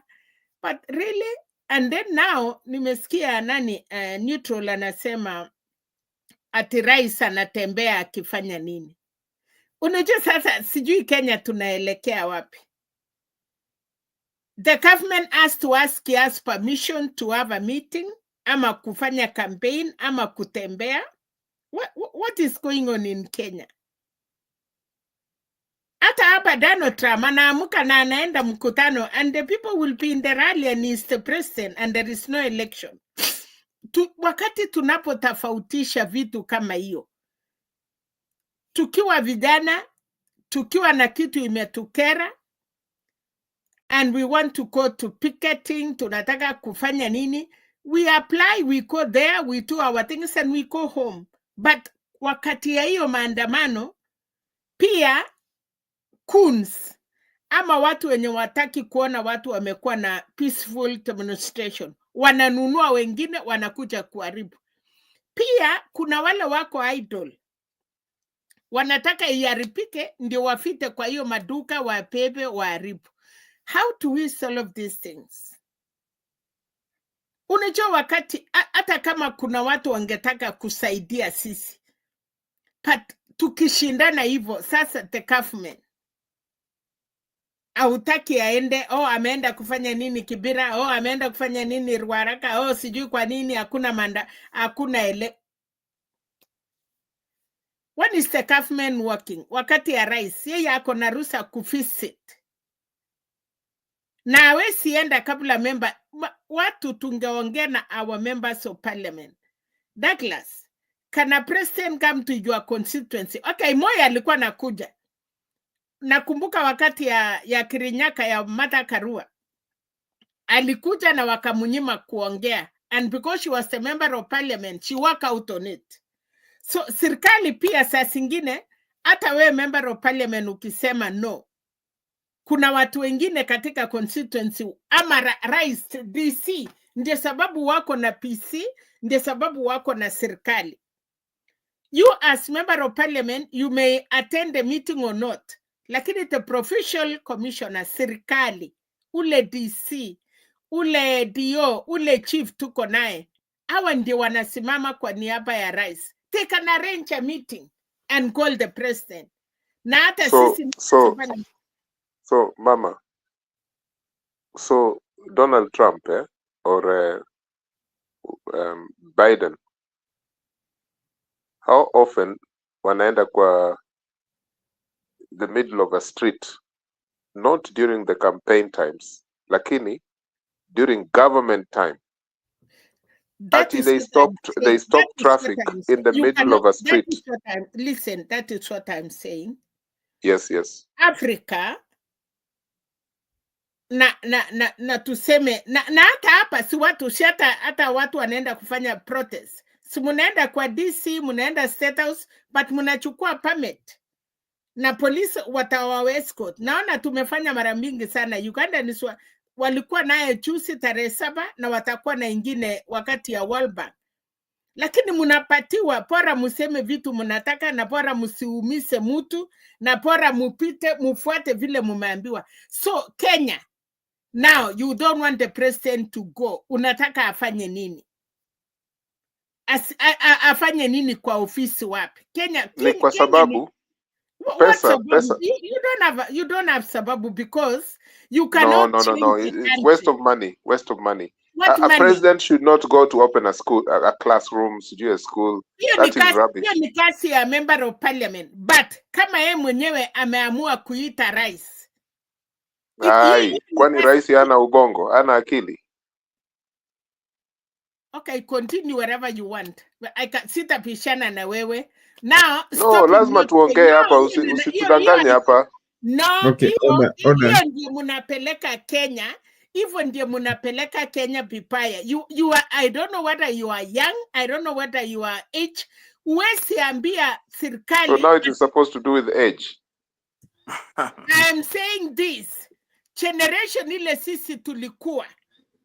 Nimekwambia kuna DC, nimekwambia kuna chief, nimekwambia kuna provincial commissioner. Mimi pia nimetoka kwa hiyo generation.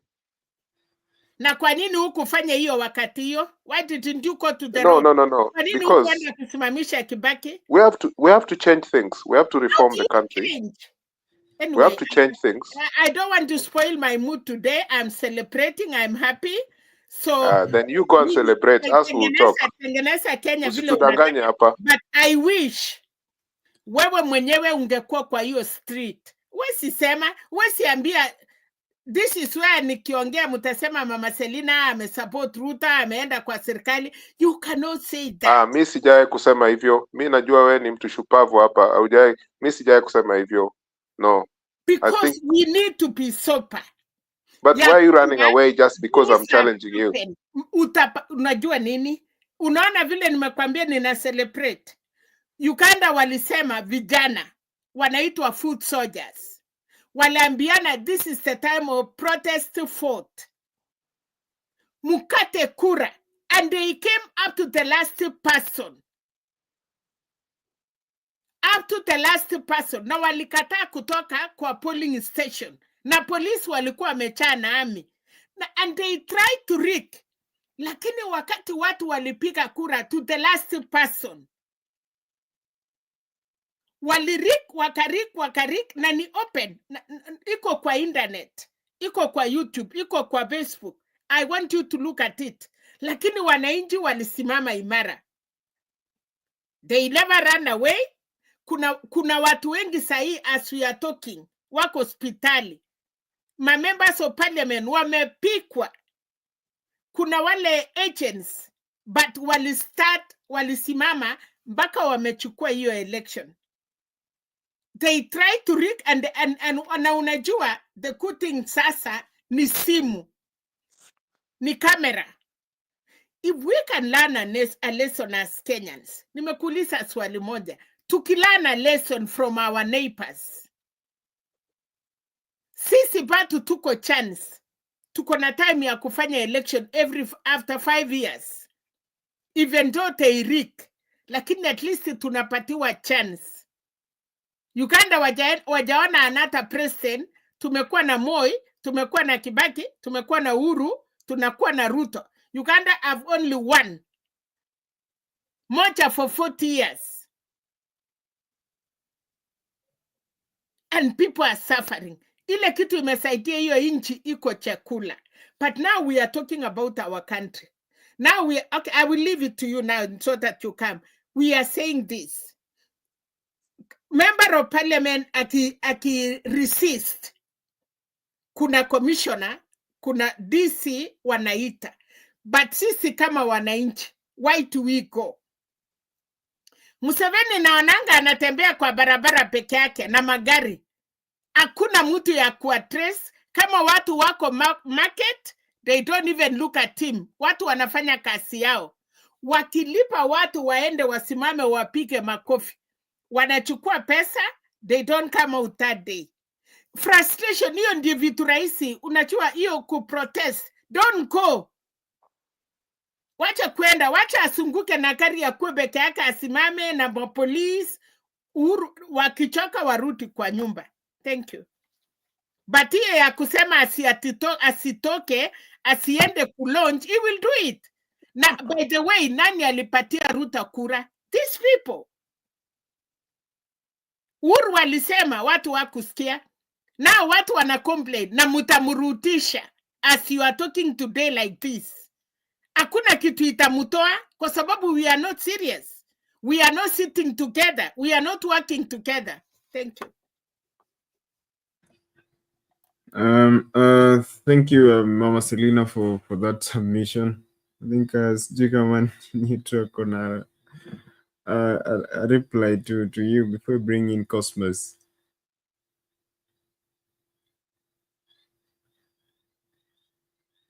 Okay, no response to that. Neutral. Okay, Cosmos. Namna gani bana? Mzuri bana. Habari yenu? Neutral, Mama Selina, habari yenu? Wazima. Karibu kwenye show. Habari sana, tuko wazima. Asante. Yeah, the point here is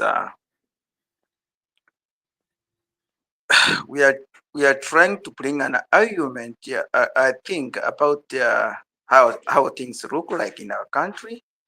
They face our country. We are not trying to anyone over here, but we are trying to give the right things to go in order to safeguard our country. That's the main point here. And I would like us to argue maturely.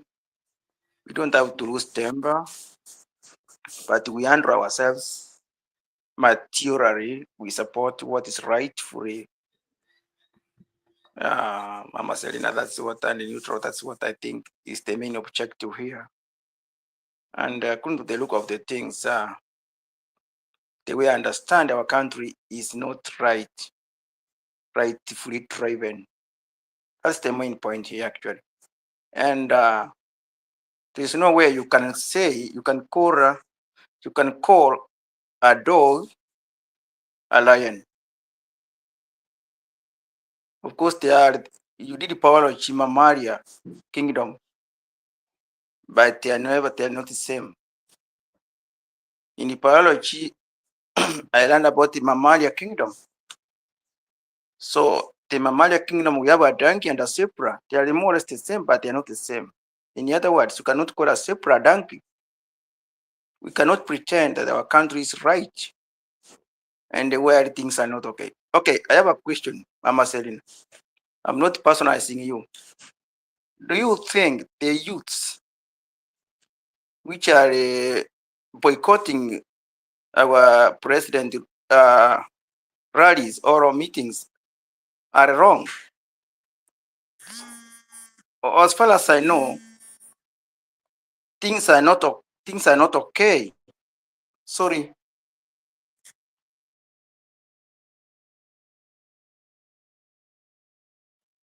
Okay, we've lost Cosmos.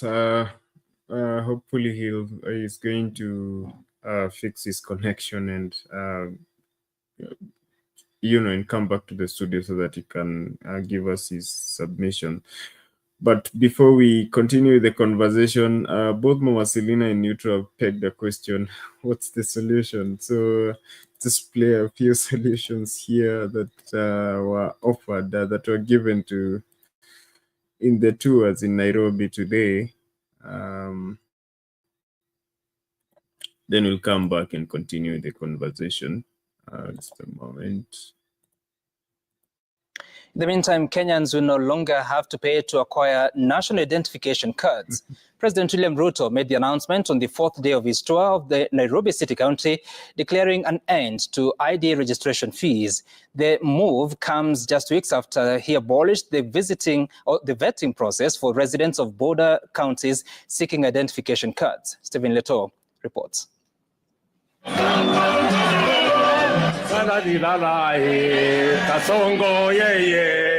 President William Ruto's arrival in Kibra constituency was to song.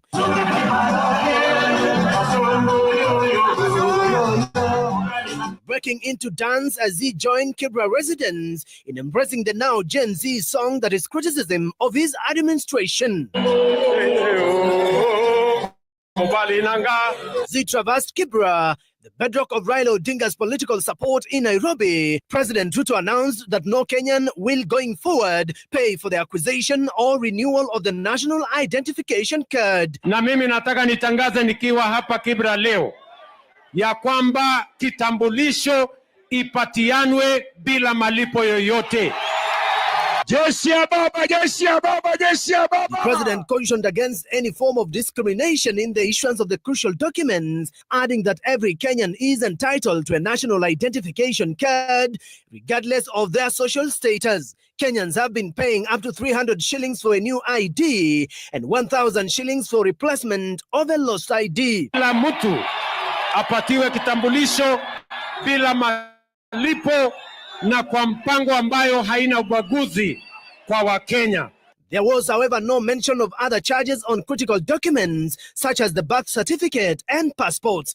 The president heaped praises on ODM leader Raila Odinga, terming him a patriot who stood up for the country during its hour of need. President Ruto's tour of Nairobi comes a few days after the signing of a memorandum of understanding with the ODM party. And I must say this, that Raila Odinga is the foremost patriotic leader that has decided that the unity of Kenya, the progress of our nation, the transformation of Kenya is very important to all of us. And I want to tell other leaders, let us join forces. In his promises today, President Ruto pledged 500 million shillings for the construction of toy market that has seen frequent fires. Hii Kibra hii tunaona leo ni slum. Hii tutaibadilisha kwa miaka 10 ama 15, hakutakuwa na slum tena hapa. Tutatangaza karatasi ya kuweka street lights katika hii Kibra Drive yote mpaka Bomolulu Road, ili wamama, vijana na wazee wafanye biashara 24/7. Nairobi hatujui mambo ya ukabila. Shida ya Mkikuyu ni sawa na shida ya Mjaluo, ni sawa na shida ya Mkisii, ya Msomali, ya Mnubi. Sasa mimi nauliza nyinyi, baada ya hii Kasongo bado iko jina lingine? Hii majina imezidi. Ati Chapo. Basi hata hiyo Chapo ni sawa. Tuendelee na Chapo pia. President Ruto winds up his city tour tomorrow in Eastlands and Kasarani. Tivin Letos, Citizen TV.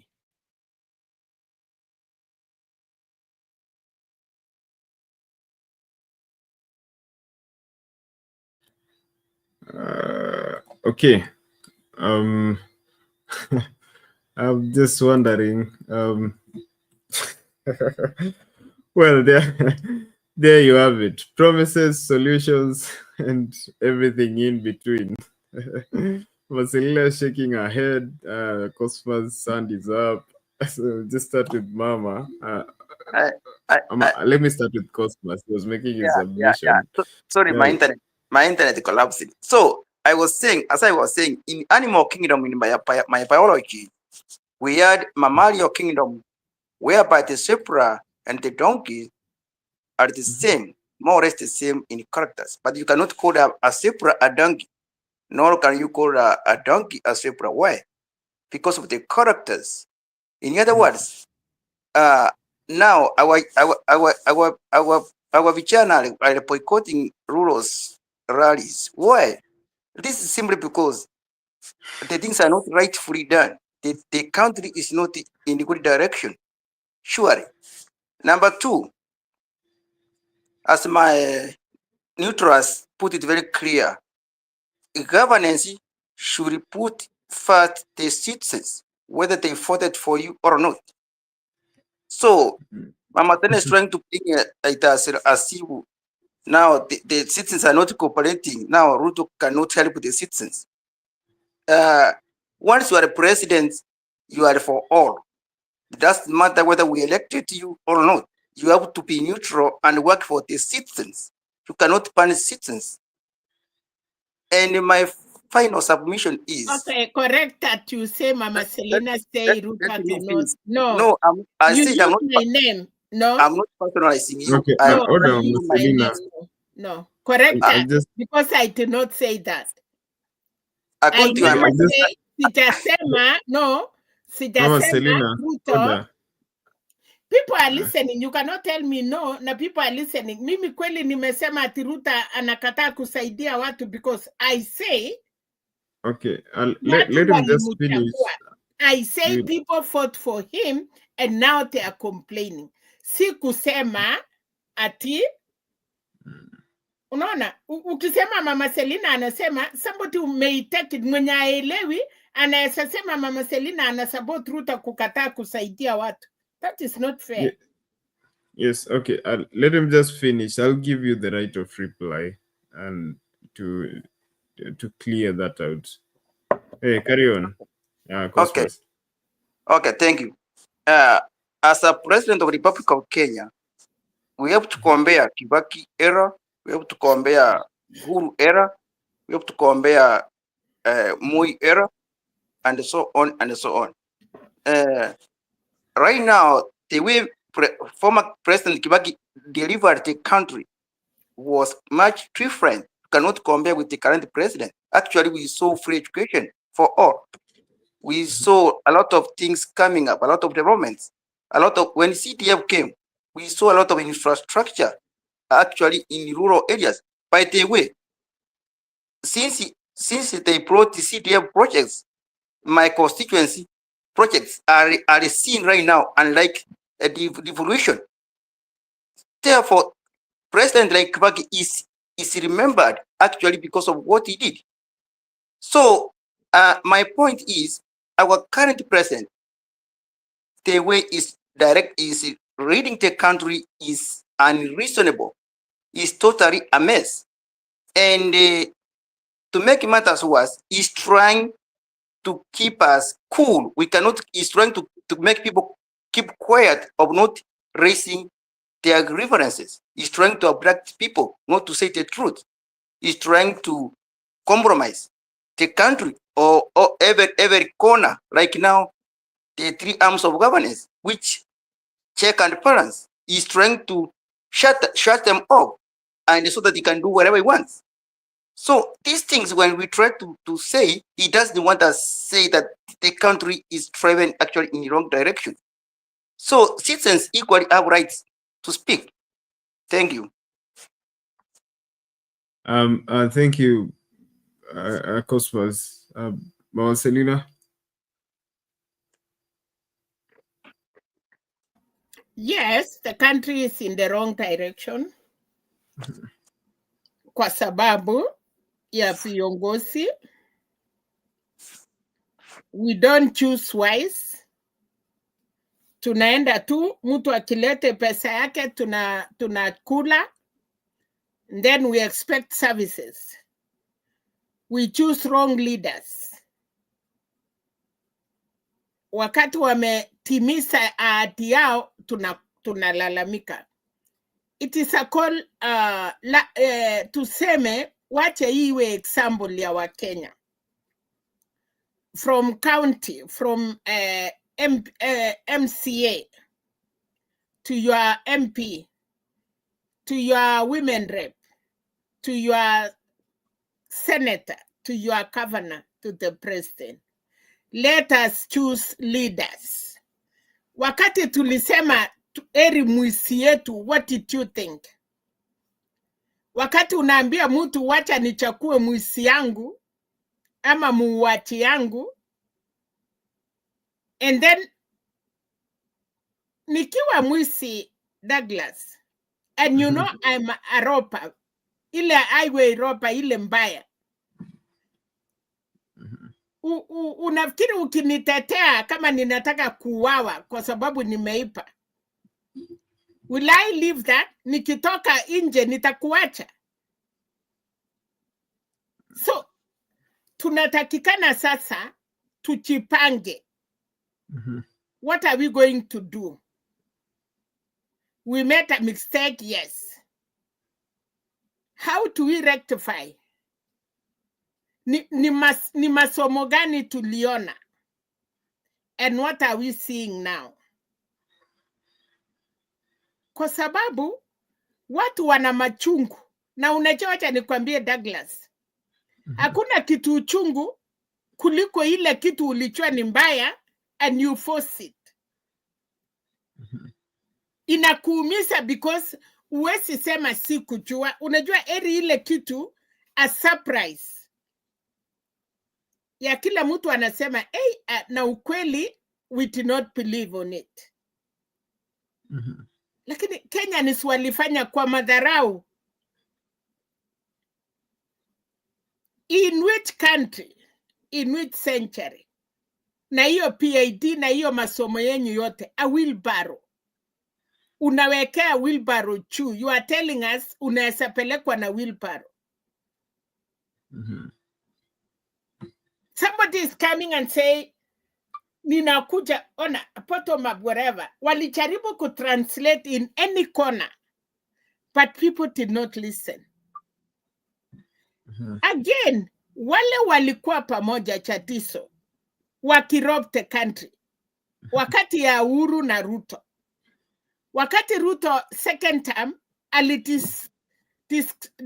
alitoa Uhuru ili atembee na ubaya aweze kuchakuliwa. Because hao viongozi wamejua roho ya Wakenya. They eat together, they crap together. Wakati umeona umepata ya kutosha, you run away. The way like Kashakwa is doing now. wale walikuwa the other side. Baba amejoin Kasongo, Kalonzo alijoin Kashakwa. Who is neutral? Where are our people? Huyu ana pull this side, huyu ana pull this side. Baba at least anasema, okay, let's sit down. Let's talk. Leteni maoni yenyu. How do we go about it? Because people will make the same mistake that is Douglas. Yes. And again, kumbuka pile Azimio ilikuwa imechipanga, ikiwa na rais, ikiwa na kina Matiang'i, wherever they did not even happen to be in Bomas of Kenya, Kisheru, mwenye alikuwa ya IT, wenye walikuwa na promise Kenyans. As we are doing all these things, do we have another alternative? Are we sure IEBC yenye tutakuwa nawe, is it for Kenyans or for Kasongo? Amesema sahi, apart from kuniita Kasongo, is there any other name? Ndiye nimecheka. Watu wakamwambia chapati. Akasema, oh, chapati si mbaya. Can you imagine? You are trying to pinch somebody. Na anakurudi anakuchekea. That is a mockery. Anacheka. Na anaimba hiyo China. Hiyo nyimbo. Wewe mwenye unasikia mbaya ukimuita Kasongo, how do you feel? Ukiita mtu mwisi na anakubali yeye ni mwisi, so what do you do? Si anakuambia hivyo. Mimi ni mwisi. So imeandikwa kwa uso mimi ni mwisi, na kama mimi ni mwisi si unitoe na hujanitoa. So I think for these 2 years Mungu amepatia wa Kenya. Can we have a sober discussion? Ya kwamba it is not only Kasongo. Yes, yeye anashikilia juu. Lakini wakora ngapi wako na yeye? Na wale wameshika pesa. You know, there is one thing Kenyans, they don't imagine. Wale watu corrupt the country. They cannot agree power iende kwa mtu ingine kwa sababu wanajua hiyo vitu wameipa inakuja rutishwa. So they will fight at. Watapikana kuretain. Na nje sababu tumekuwa na hiyo shida tangu wakati ya Kenyatta up to date. Na kubaliana na wala wanasema Kenya iko kabila mbili, tajiri na maskini.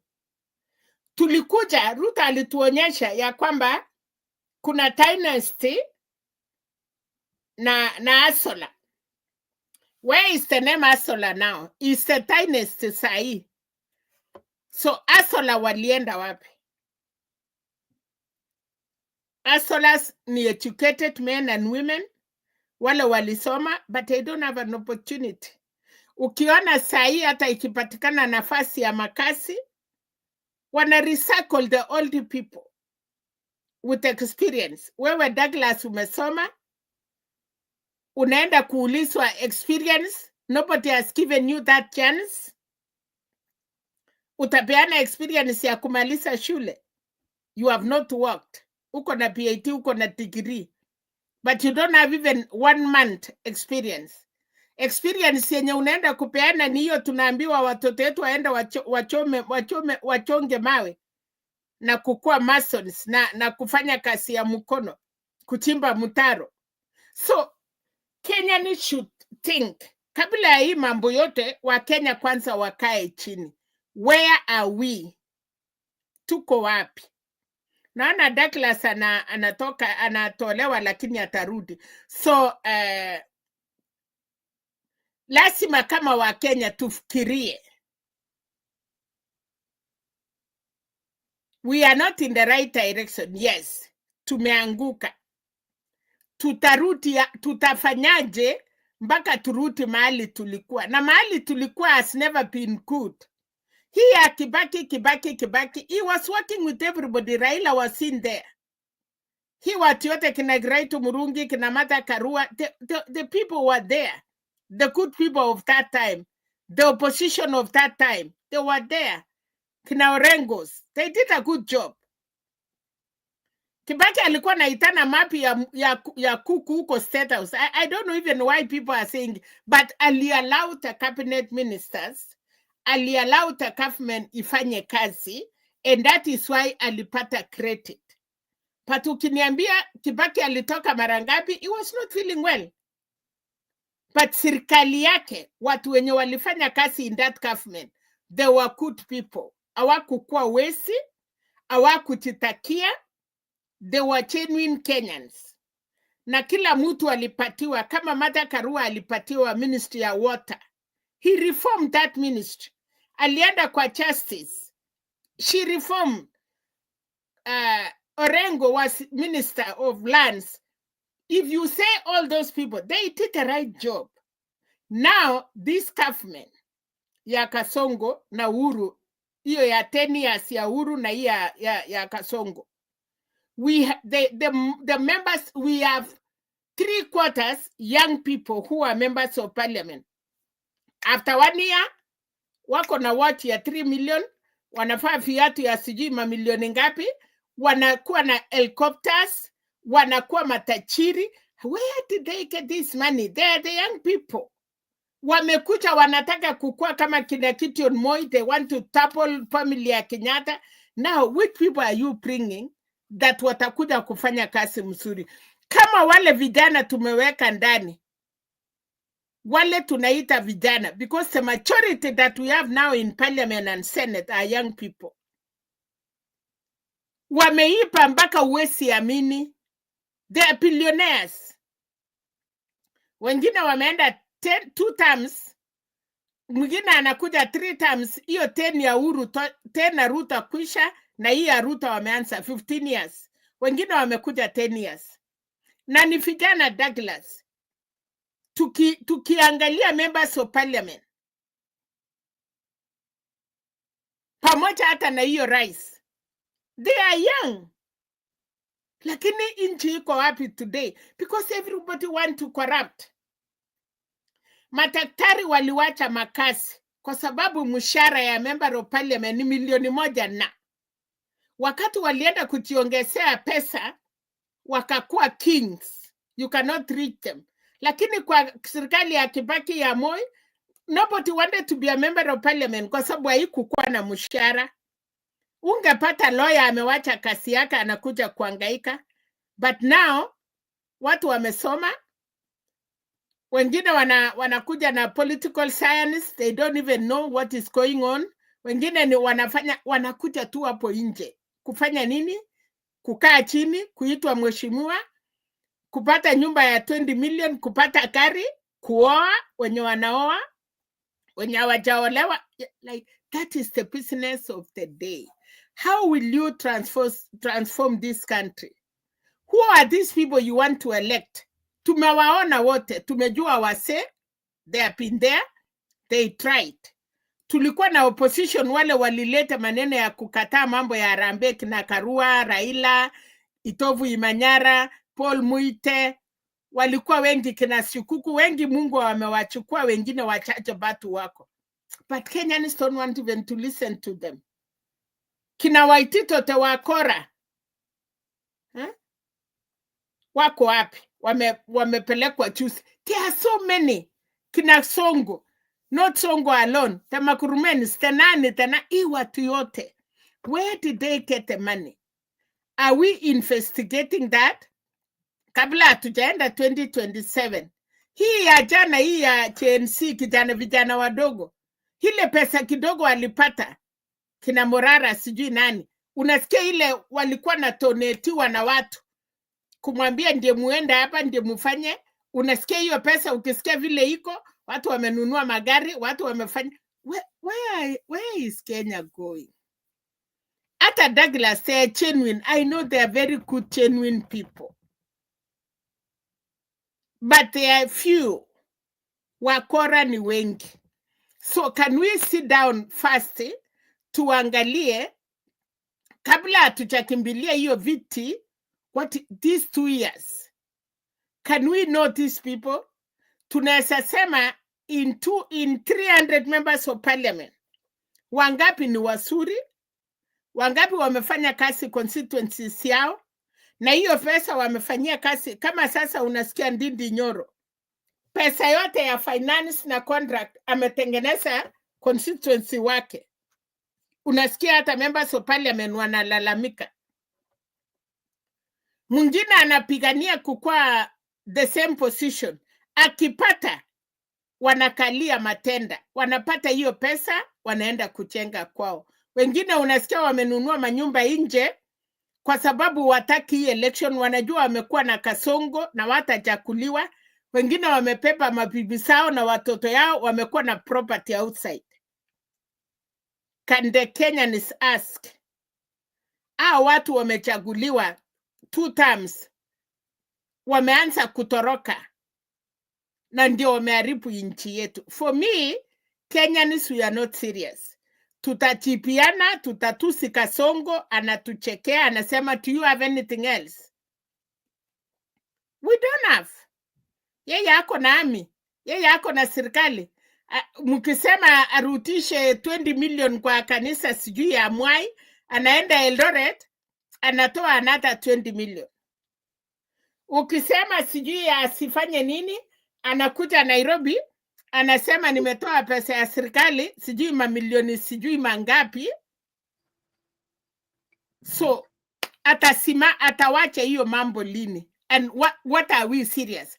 Mimi Douglas, tulikuwa kwa hii channel na kina Penat, tukiwa Mutembei, tuliambia watu mambo. End of the day, tulipaki kupika kelele, tulipaki kuongea, serikali ikaenda. Tukarudi, patu tunapika kelele, we are still there, na hakuna kitu tulimanage kuchange.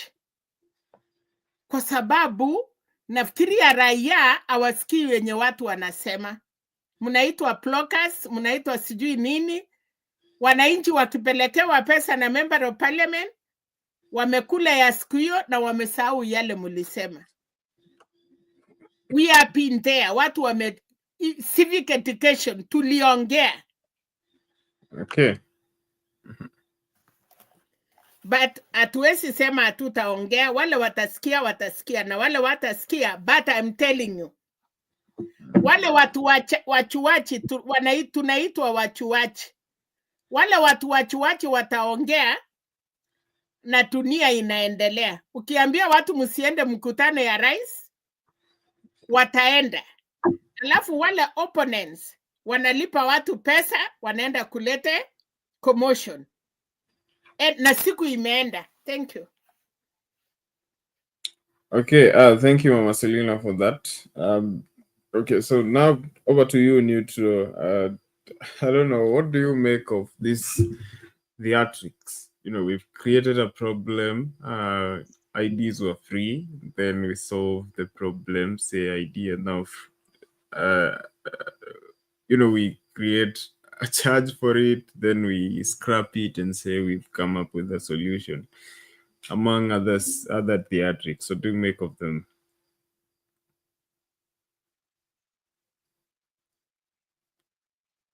Douglas, first of all, it's my apologies to Mama Selina if in our conversation there she thought that I was picking on her, but that wasn't the case. I was trying to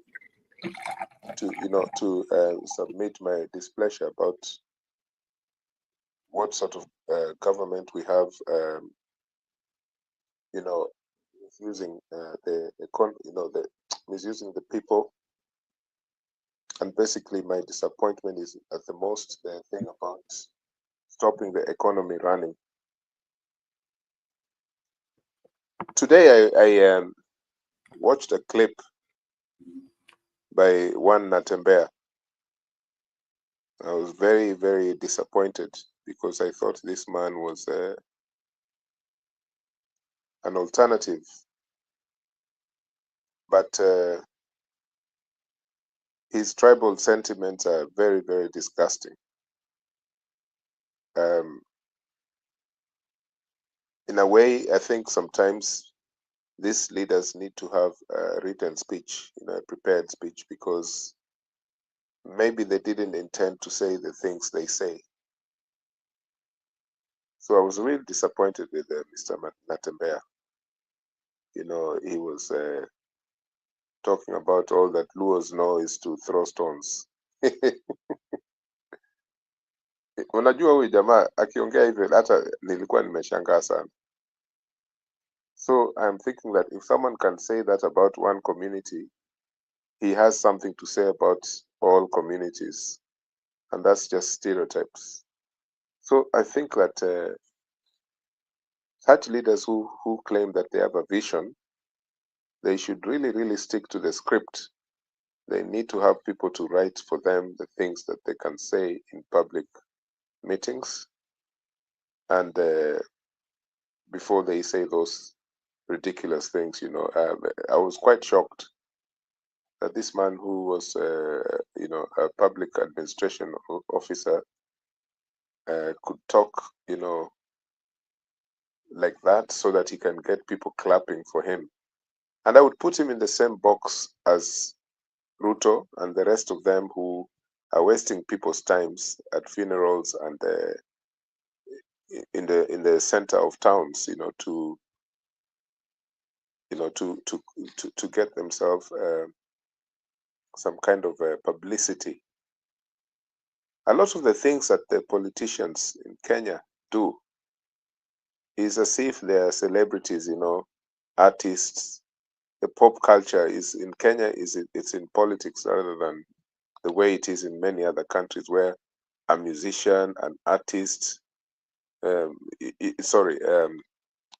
all types of different genres of artists are celebrated because of their work. Or in other cases when like you get people like sportsmen or sportswomen excel in their work and they're celebrated. But then we've reached in our country, we've reached a certain point where we're celebrating politicians, and this has gone into their heads mpaka they feel that ile time wako nayo for us is like to entertain us. So ukiona mtu kama Natembeya, Peter Salasia, hao watu wote ni wanafikiri wako kwa entertainment run, and so whenever we say that the state is capturing us, we're also being captured by politicians, you know, because it's almost like a change of culture that in every 10 years or something, 15 years, we have a different type of dispensation that is affecting us as people. And honestly, you could be living abroad or in Kenya, but actually you experience the same thing. I believe that sometimes that the pain or the success or even celebration that people on the ground can have is in real time the same way Kenyans abroad feel. I think so, you know. And that's why when people are so mad or angry when they're in the diaspora, they just we're just part of what is happening in Kenya. Because there's a ministry apparently that has been provided for to protect our interests as people living abroad. You know, CG Foreign Affairs and Diaspora, or foreign Minister of Foreign and Diaspora Affairs. And I think Mudavadi is in charge of that ministry. I don't know what he has done in that ministry to support what Kenyans are doing abroad. Every week you hear something about Saudi Arabia. On average, about 80 Kenyans die in Saudi Arabia every year, maybe more.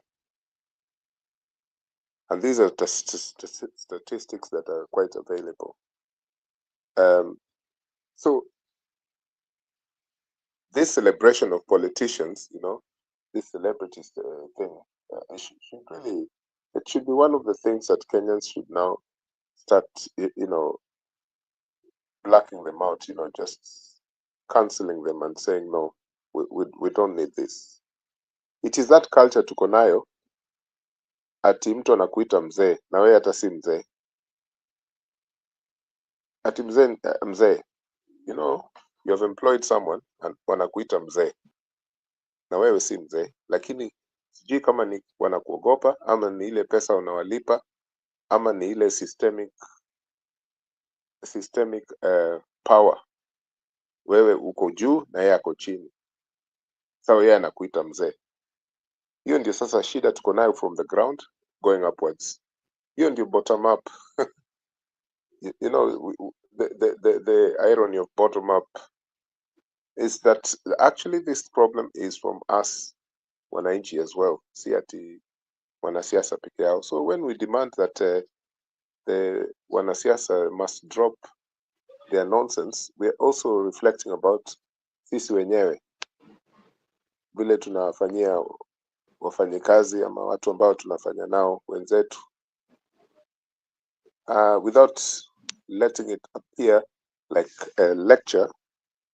I just think that culture change, is part of what we will have to do as well as he revolution, which is still alive and kicking, is taking place, because we have to admit that there has to be a culture change. When that person was knocked down today by the so-called presidential motorcade, and the person was using a zebra crossing, any zebra crossing in Kenya today, still the motorists don't give you right of way as a pedestrian. So there has to be like a culture change from bottom up, because that is still a problem we're struggling with in our economy. So thank you. Thank you for that. Neutral. There has to be a culture change in our society.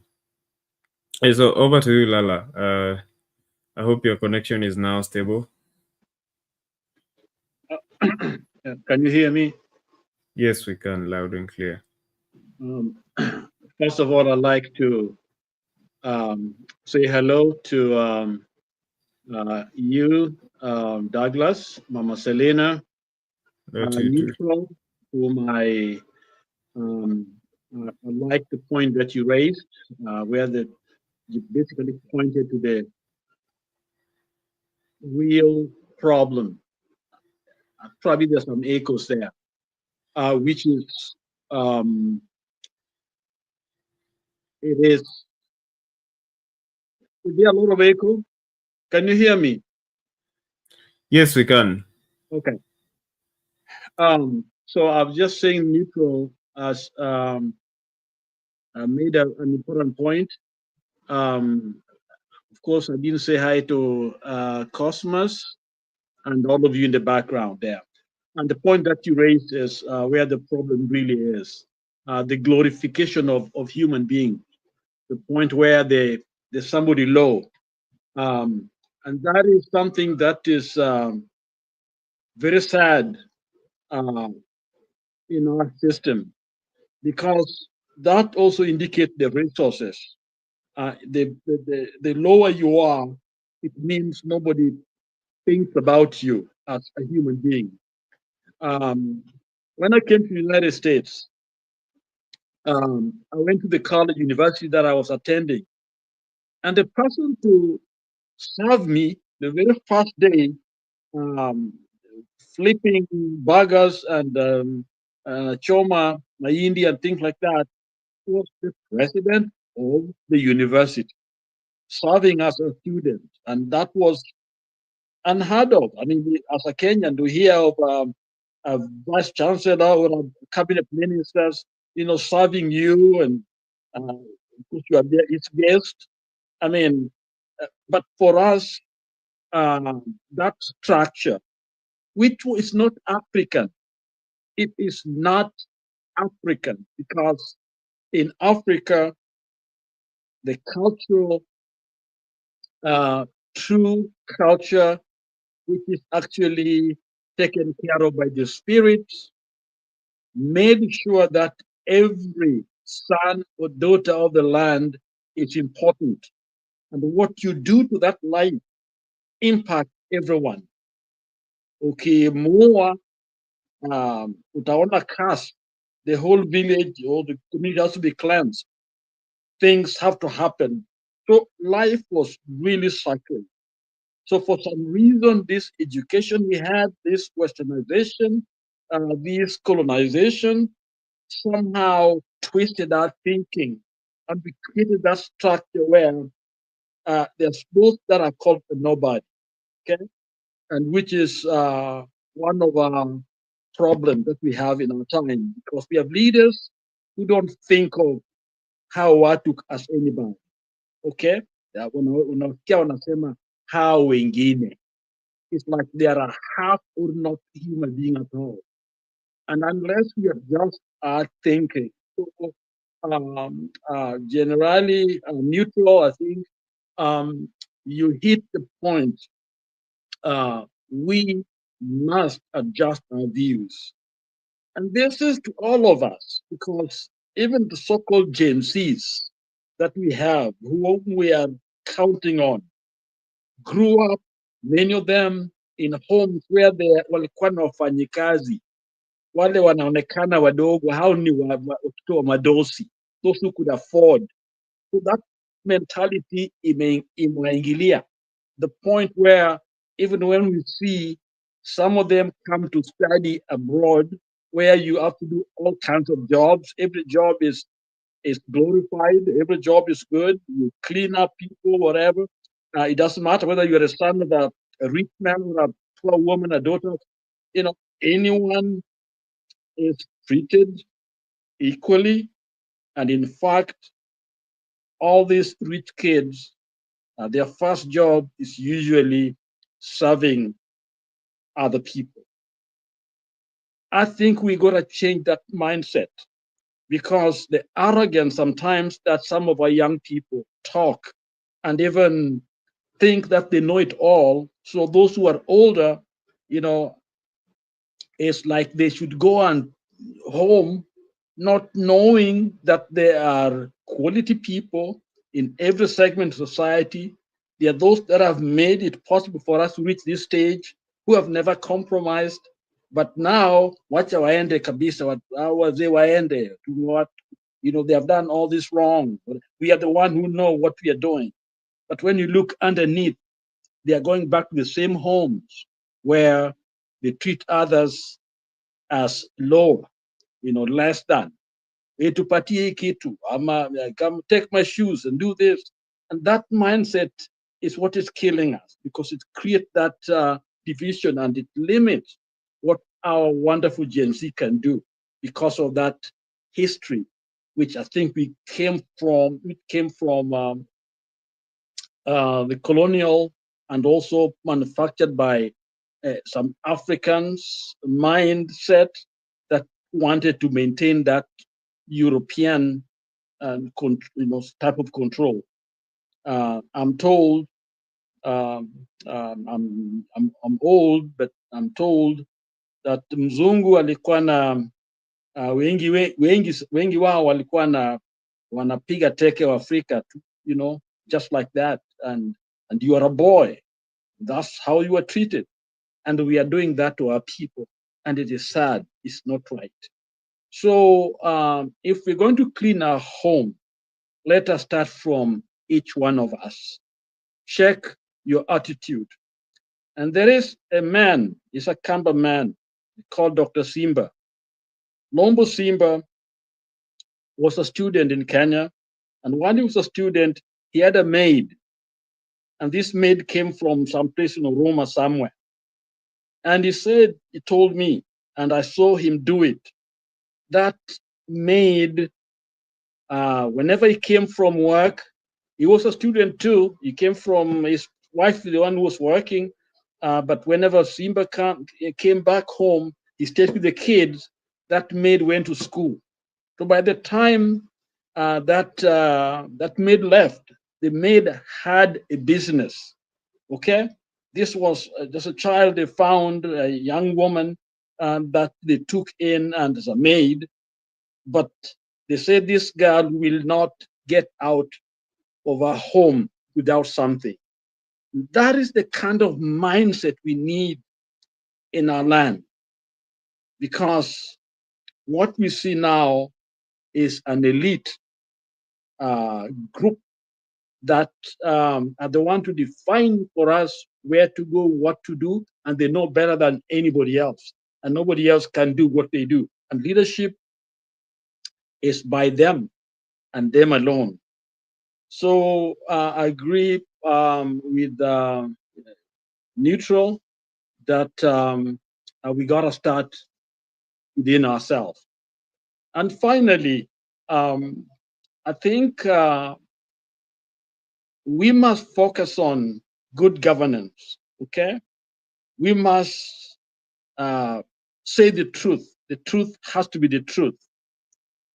Even where we are right now, if the so-called handshake is going to change our lives, there are things that they're able to do. One, that thing called NATO report, the truth behind it, okay? That election, whatever happened there, okay? Those must come out. That is how we free ourselves, so that whatever is going on can be, what gone on in the past or in this last election can be exposed. Then what they call handshake will mean a lot to all of us. In other words, things got to shake from within and from without. And all of us who are so-called ourselves GMCs, let me go back to my Bible days or my Bible moment, all the texts in the Bible. There was a woman who was caught in adultery, okay? And she was brought before Jesus because they wanted to stone her, because that's the law. If you are found doing such, you got to be stoned. The problem is that the man left, went away, or possibly the man had connections. They knew that this man, let him go, let him disappear. So the one who was left behind was the woman, and they were angry. They wanted to get rid of her. Okay, so they asked Jesus. They brought the lady before Jesus, and Jesus didn't say anything. As they came with their stones to hit the woman, Jesus wrote on the ground, and I believe he wrote the sin of each one of those guys carrying stones. And the Bible tells us that one by one they left. One by one they left, because nobody would take that stone and throw it at woman, because they knew exactly they are doing the same thing. And I think Kenyans are faced with the same situation. Okay, the people crying loudest have closets that are full of skeleton, and so there they are. They're the righteous. They've never done wrong. They are non-tribalistic. They are the one who know what's good for the country. We are the one to liberate the country.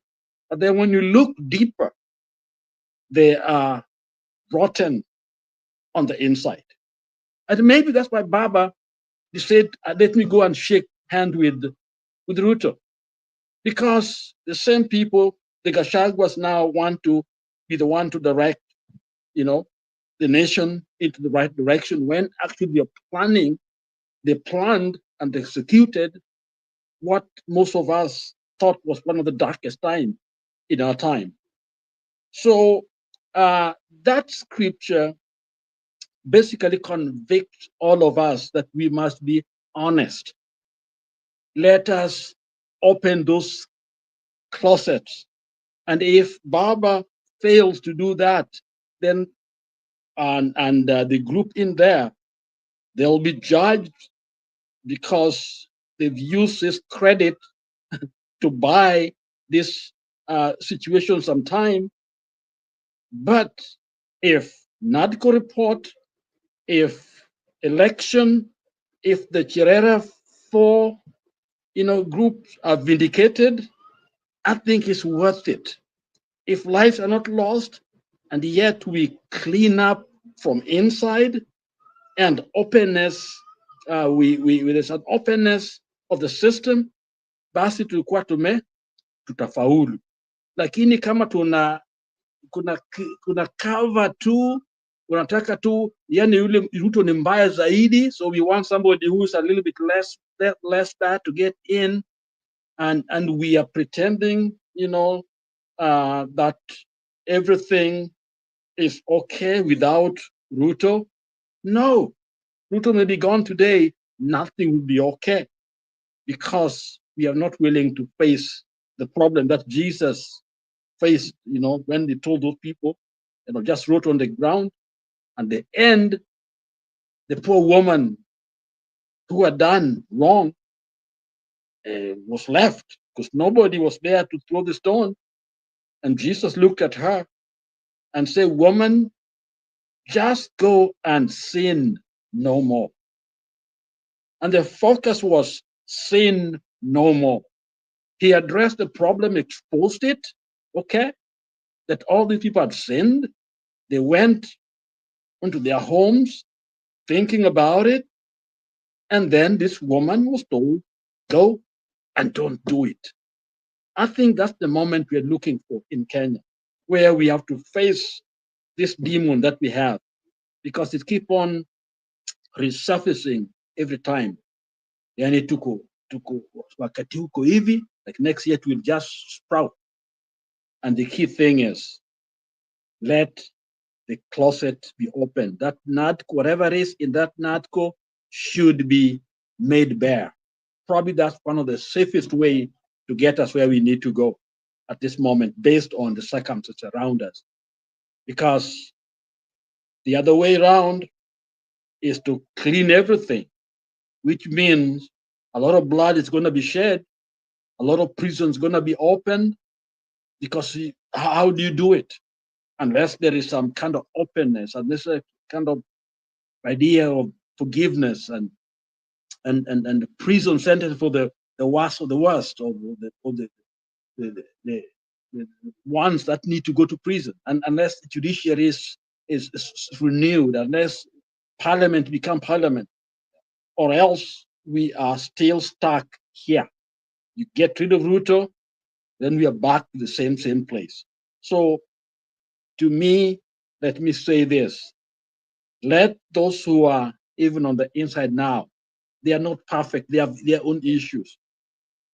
If they do right, we will see it. But doing right means opening up inside that rot. We don't want it to go to 2027. We want it to know it. We want to deal with it now, so that Kenya is purged from our sin. It has to be done now. It has to be the Jesus moment with that woman. Write the sin, open it up, open up the server. The NADCO 5, begin to work on it. And that way, let it is that thing that will begin to change the character, the nature of our governance and our nation, because we are facing the truth. But as long as we don't face it, the truth, jamani, tutakuwa hapa kwa muda mwingi sana. Watu watazidi kufa. Because I see a president out there who doesn't know what he's doing. I don't know what he's doing. He should not even be on the street at this moment. He should be somewhere doing planning and strategizing, whatever. But it looks like he's bothered. His mind, his conscience, I don't know what's going on. So we must face the truth. Because without the truth, there's going to be lies and death and corruptions and tribalism and all these things.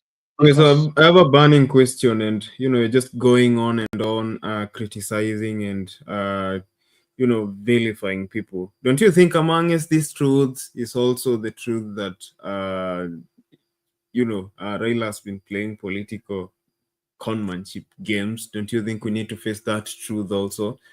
I've had you for days attacking the young people for correcting him and the system, but I never hear you like pointing out what is wrong with him. Don't you think that's also a truth that we need to face? I think that may be true, but I don't have enough evidence to even use that word is conmanship. I don't have any evidence. I see But you politics. do have Yes. evidence I see attack the other politics. people. I see the politics. But if I use the political yardstick, I think the people are the problem. It's the Kenyan. Baba is just simply using what he has to be able to, because you see, if I were Baba, why would I bother? What does he need? Doesn't need anything. So that's what mind-boggling to me. What people say is a conmanship, but what is he do? Is it just his ego to feel? And what is there? I mean, he could just simply go and rest, and he'll be fine. Unless somebody want to kill him, I don't think the stance thing that where they have to kill him. So I think it's motivated Lala, by. It's hard. It's hard to step away from power, especially if you've been in power that long. Don't you think? It becomes it becomes addictive, I'm sure it's but you see, the heart of a revolutionary is out for Raila to go and rest would be, I think it's even wrong, because the nature, the kind of person he is, this is in his character. He's always been out there doing what he does. Is it because he has power? I think Lala last year. I think last year. Very simplistic, very simplistic, based on his history. You see, we are talking about somebody we can study. It's like we are not talking about somebody like me, like Morara, like Ichungwa, like whatever it is. Those people. We are talking about somebody who has put his life on the line. We are talking of a battle soldier. We are talking of a battle soldier telling him to stay at home. He can't stay at home till the people are delivered. You see, lots of people in this country. So when people talk about Raila here in very simplistic terms, I wonder, because even rationally, looking at it from a more rational perspective, it is very hard to defend them. It's very, very hard. Raila, you see, criticizing Raila is one of the easiest, but it's one of what make people look fools. Because anybody will ask you a question, and then because I hear people come here say, it's done nothing. Look, this is a con man. And then you ask yourself, a con man? What are you talking about? So it's better to be shut your mouth and be quiet than talk or make a statement and wait for a response rather than going on and on and on. Yes, he makes mistakes. Yes, either makes mistake like anybody else. Yes, his weaknesses. Yes, maybe some of the mistakes is rescuing Kenya. Maybe a mistake was coming up with some of these ideas that we have now. But every time people have tried to criticize him and call him name, second later, everybody's looking at using what his gifts, things that he has delivered to the country. We have Gen Zs because Raila is the brain behind Gen Zs. I sit here. Okay, Lala. Just a moment. I sit here as a Gen Z myself. So when you go on and on, talking all these negative things about the young people, generally you're speaking to me too. I think you're speaking to me directly. That's why I'm just Douglas, I'm not. What I'm talking about here is there is within Gen Z there are elements, and this is what I think Gen Z don't want to hear. There are elements, there are division, there are awareness and consciousness each one of them is different. And I embrace Gen Z. I think this is what the best thing that we have. But the thing here is that there are those elements that basically wanauza, they are selling, they are watering down the power of Gen Z. You see, to me, when Gen Z came, one of the things that impressed me was the fact that they were not violent, okay? They were actually helping people. So walikuwa na utu, which was unexpected. People expected them to be angry and doing all this crazy stuff. They didn't. They were thinking. And that's what impressed us. So, that's what people are looking forward to. Not a GNC that is arrogant and calling people name and doing all these other things, So, but there are elements like that. And so when somebody appreciates Baba, okay, for example, and then you hear people call him names, and when they appreciate somebody like, they embrace somebody like, we know that has not been there just because he opposed Baba, then now it's a good man, Gachagua, then all of a sudden Gachagua is in our camp. So this is where we are having problems. But I'm for Gen Zs. Gen Zs, I hope that my contribution has been a support for the Gen Zs.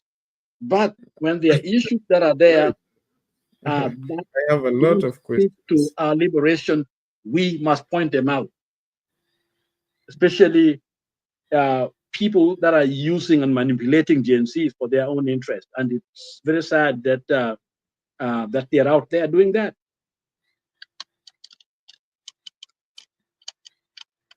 Okay, Lala. So I have a couple of questions. I've been listening to you for a couple of weeks, and it's there's just this narrative that you've been pushing and pushing. I think from what I've made from it is you are angry. It agitates you that people talk ill of Raila Odinga. I think you belong to that school of thought where Raila is right, and is sort of this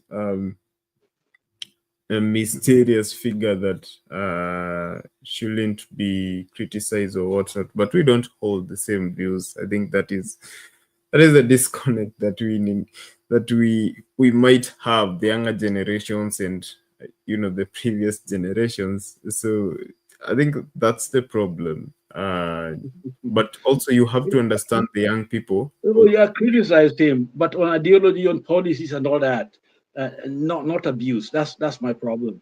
But otherwise, you're good. You can criticize anybody. Ideas. That's what Kenya is all about now. We can discuss ideas. And not really ideas. When it comes to accountability, it's the person that you hold responsible for their actions. It's the character of the person that you question when it comes to accountability, their actions. Yes, character is important. Yes. Mm-hmm. So I think I think maybe I'm compelled to explain the genesis of why the young people of this nation term his actions as a betrayal. Because when if you can remember when that uprising that you've just appraised a few moments ago, when it began, I think the young people are drawing that inspiration from the struggles of Raila and the rest in securing some of these freedoms that we enjoy. And at the start it was about just continuing that legacy, and that's why they were telling him, Baba, we saw what you've done, and we don't want you to come to the streets and fight with us. You've fought enough, so you just chill at home and we will take it from here. Okay, so it was a peaceful struggle at first until the government got violent. The government was losing it, and Raila just did what he did. And I've been saying that he's, I think, the biggest impediment to a democracy right now, because he sort of protects leaders who are misbehaving. Once they go to his quota, then they are shielded from scrutiny. And that's exactly what he did for Ruto. For a struggle that he didn't initiate, it was not his, it was for the young people. And he's back here telling us, Vijana hoye and Vijana fire. That makes us angry, because young people have been told Vijana fire and Vijana hoye for decades, and it's the same song over and over. And at this point, we see him as that pillar that holds that system that keeps Vijana in perpetual poverty, so that they can just come year in, year out, telling them Vijana fire and lying to them and with peanuts and that sort of thing. I don't know if it makes sense to you.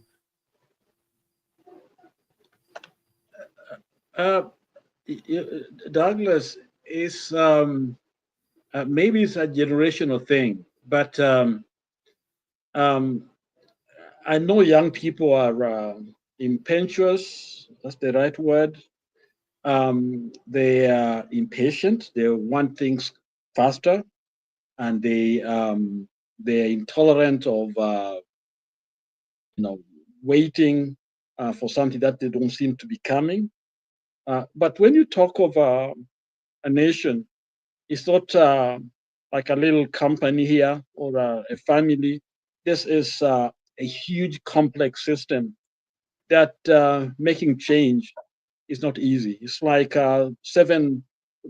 Boeing, 747, and comparing it to one engine. The pilot one engine is given a big one. It's two different things altogether. But you see, from young people perspective, from many of us, we think things are just easy. You can just go and get rid of Ruto, and things just reform themselves. I think there's also wisdom in maintaining the integrity of Kenya as Kenya, because history has shown us that when you lose certain things, it's very hard to gain them. The fabric of the nation, that unity of the nation, you may do a major thing, get rid of someone, but to create another problem that you take, it may never even be resolved. Okay, and that we have seen in different nations. So as we do this, we don't want to be so slow. We want to keep up the pace of NC. At the same time, we need the wisdom and the steady hands of those that we can trust to work with, so that at least we don't slow down the change. At the same time, we are fast enough, or we are able to handle all the necessary events that needs to be corrected and changed within a shorter period of time. Because you see, complex questions, that some of us seem to have quick answer for. It's like, get rid of Ruto, everything is fine. Ruto is not the author of all the corruption. He's a beneficiary. Yes. He's a perfect guy to. So if we just simply look to the issue about Ruto and forget about the parliament, the judiciary, the police, the counties, the other places, the policemen that collecting bribes in the roadside. So when this thing is such rotten, we have to figure out the best thing possible. And my suspicion, if I were Raila or able to have that much power, that now political capital that he has.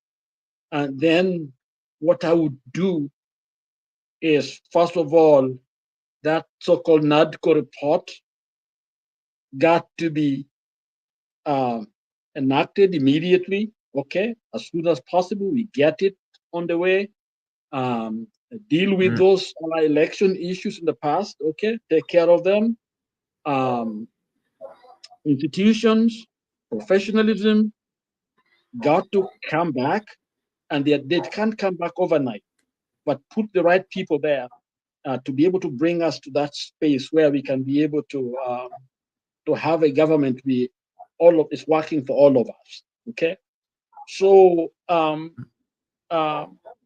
and I think that is the idea behind what Baba think has for this coming government. Whether he can do that, I don't know.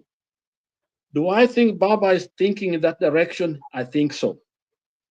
Will he do it? I don't know. Is he there because he's a con man? He's kind of want this power? I don't think so. That's not his character. In my studies, knowing the person and the way what he stood for all these years, that's not who he is. And I think I believe that's why the Kenyan voted for him. But his win has been taken away from him.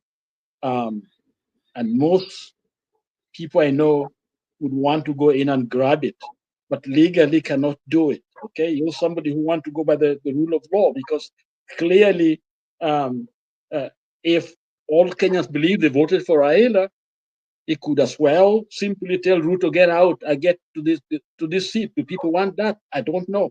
Okay, so to me, I think it's tough to be Raila's. I think some of us talk about it every time. Everything is done acceptable to me the way I would want to do it. Probably not me. I probably won't. But then when I begin to see sense in them, then I see, this guy is wiser than me, thinking I'm more ahead of what I was thinking about. So I really have no problem as long as his heart, his mind is right for the nation. If somebody has another idea that can help us get there, is a good one. Apart from overthrow, guns on the street, people start fighting, which can happen, which has happened, and to the detriment of nations. Now Sudan is on the brink of a war. Yeah. So it's not a very easy thing. There we have this answer. They just sit in here, give it to Gachagua, things will change. Give it to Kalonzo, things going to change. It won't happen. Or give it to Morara, things going to change. If you get rid of Ruto and Baba and everything is fine. Okay. I think that's the simplistic a question. way we look at it. Yes. Okay, so I just want to ask a question, but before I do that, maybe some context. This is not just about one man or two men. It's about the whole system. That the system is, the system is rigged to oppress the people, and especially the vulnerable, who are the young people, the women, the marginalized communities. We are a very unequal country, and that system is just designed to keep that oppressive structure in place. And some of these key political figures are the people who hold that system in place. So the struggle is about toppling that system and, hopefully restoring a more just and equal one in its place. It wasn't about anyone in particular. But my question, when we talk about it in that aspect, in fighting and not just conversations, as people suggest, people always bring in the issue of Sudan and all these war-torn countries. But I want to ask you, you live in the free world. the American democracy. And so I know you've studied the American Civil War comprehensively. So I just wanted to ask you, do you think that you are a Black immigrant in America? Do you think you would be enjoying those freedom if those Americans who didn't agree with that oppressive system that existed before that declaration? Do you think without that struggle you would be enjoying the freedoms you do today? Douglas, the answer is very simple: no, and no. And I also want to. I'm trying to read between the line what you're trying to ask me. Now bring it to a Kenyan context. I think the young people are actually joining the fight that this man Raila has fought all his life. Raila has been a fighter. No, don't drop Raila into this. I just want. I'm bringing it in here because we got to see from that context, because I think people want to see him as a part of the establishment, but it's never been part of the establishment. From time to time, you come in and out, okay? And when he comes in, then we have the benefits that we have had, expansion of our rights, whether it is the counties. Now we see tarmac in all over Kenya. When he came in, we see road network, and people begin to talk to other places. The power is actually distributed out of Nairobi to other places, and all is try to do is more social democratic, type of ideologies that take the power away from the center to other places. That is what he's known for. And I think people are supporting him. That's why they support him. But then there are people who want to let us look at him as this powerful man who is there for himself, who's a con man, who is simply because he made a tactical decision when he did it with Moi, okay? Okay, And now you are doing an injustice to my question. Yeah. My question was about the struggle of the oppressed, not the privileged, because he belongs to the class that we consider privileged. So leave them out of this. It's about the struggle of the marginalized and the underprivileged and the oppressed. Should they just sit and be at the mercy of this privilege? So in this context, I group them because when we speak about the political class, we don't exclude any of them. He's the major figures in that, what we term the political class. So my question... See that now is where you're going wrong too, because when you now talk about political class, now where do you put Morara and Kasmul and others? Now they're also part of the political class, because when you get no, these are just these are leaders who've come up thanks to the struggle. These are very new leaders. By bad luck, they've now joined that corrupt system, and they're being sculptured by it. And it's called mentorship, but they're being taught how they're just being initiated into that corrupted system, and that's why we still term them as. Remember, they did not come from out of a vacuum. They came from the same context. So Raila, Morara, Kasmuel, and others come from the same pot. They were manufactured by the same system. So the difference there is that the one is younger. They are just starting. They are probably a little bit naive, okay? Not knowing that they are standing on the shoulder of some of these same people. At times they are aware, okay? So when you look at it from that perspective, then there's not much of a difference. I think at the core of it is that conviction. Let's look at, if you're saying Baba is a con man, and you got to tell us, is he a conman because he just joined Kibaki? I mean, Ruto, besides him Lala, I'm going to interrupt you until you just answer my question. You're still tying. What I don't want you to do is for you to tie the entire argument around one man. I want you to tie the argument around the struggle. You're tying the argument around one man. I'm tired of listening to his praises. Okay, I'm going to avoid it completely.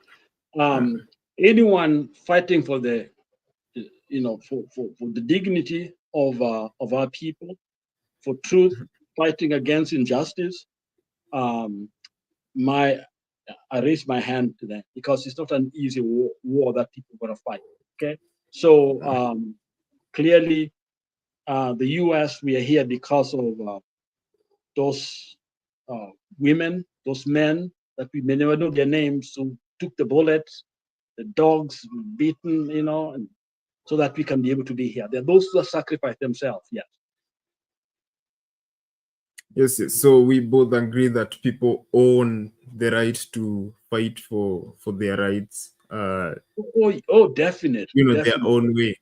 At the end of the day, it's the doer of the deed takes credit for it. I know how much the shoe hurts me, so I get to decide if I'm going to throw away the shoe, or I'm going to cut the front of the shoe,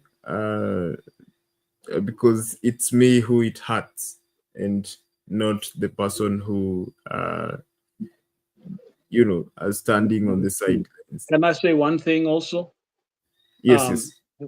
Douglas, you don't have a child, do you?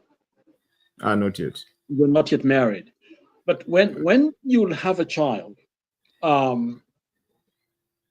I see my son wanted the latest Jordan sneakers, okay? And I said, Daddy, if you get me this one, I'll never ask for another shoe again. And because new just came out, so I go and get him the shoes. So he's the happiest young man in the street, okay? And then a couple months, a year later, there's a new Jordan shoe. Now he forgets that he promised never to ask me another one. Now the one he's looking at is not it, okay? Now he wants the new one. And I'm saying that analogy to say that as young people, sometimes we are on the point because we look at things the way they are, okay? And we don't want to waste time knowing the context, how they got there. We just want to change. We want things different. And that is needed in this struggle, okay? But on the other hand, there are those steady hands that have done some wonderful things. But for us, we look at them, those hands, we think they are too slow. Why would they entertain the white people this long and be maids in the houses of white people? But they would explain, we were made to make sure that we raise these kids, okay, you guys, to be able to be where you are. So unless we're a good student of to understand certain generation, what they have done, what they have not done, not supporting everything they do, that one should not happen. I think this is where the line has to be demarcated, okay? And this is the discussion that we've had here, especially when we don't listen, okay, and you don't listen, and then here we are stuck in the middle somewhere. Generational kind of generational thing, and that's how people like when you go, okay, I think we should stop. Okay. Are able to maintain power because they look at those cracks in between, because we only see me as an old man. old man, go and sleep, old man, you know. It's Analogy. a moment. Can I just interrupt you? It's the same thing you do with us. You know, the moment you call us Gen Zs or young people, you infantilize us and infantilize our needs, our struggles, and we're just Kenyans.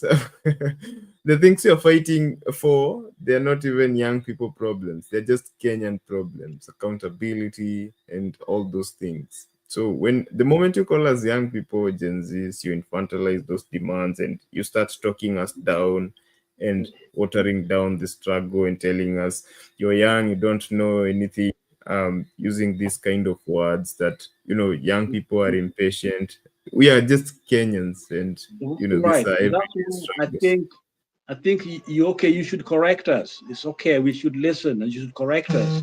Also, we must correct you too. All of us should be able to correct each other. That's the way we Yes. find a way to move forward. Yeah, true. Yeah. Okay. Huh? Back to you. I think we have someone who wants to come in. Yeah. Okay. He was here before. I don't know if He raised his Cosmas. hand. I think Cosmas, you raised your hand. You've been following our conversation with Lala. We've just Cosmas. Maybe if I try to find a spot for him in the conversation. So we've been trying to find a consensus. We've been trying to connect. There has been a disconnect between the older generations who feel like their generations that have set the stage for just a moment for where we are today, and we cannot just overlook those gains and feel like those don't matter and we need to begin from somewhere. And the young people who feel like the older generation discredit their struggle. So we've just been trying to find a consensus with Lala. So I think that's a good place to rope you in to the conversation. Yeah, before that, I have a couple of questions I wanna clarify. I don't know whether you can allow me. Reverend Rana. Yes. I got before that. I got a lot of clarifications here. Number one, our country, first of all, as I said earlier, things are not okay. And we cannot pretend that things are okay. Yeah, true. And then point number two, people need to know our country will never change at all.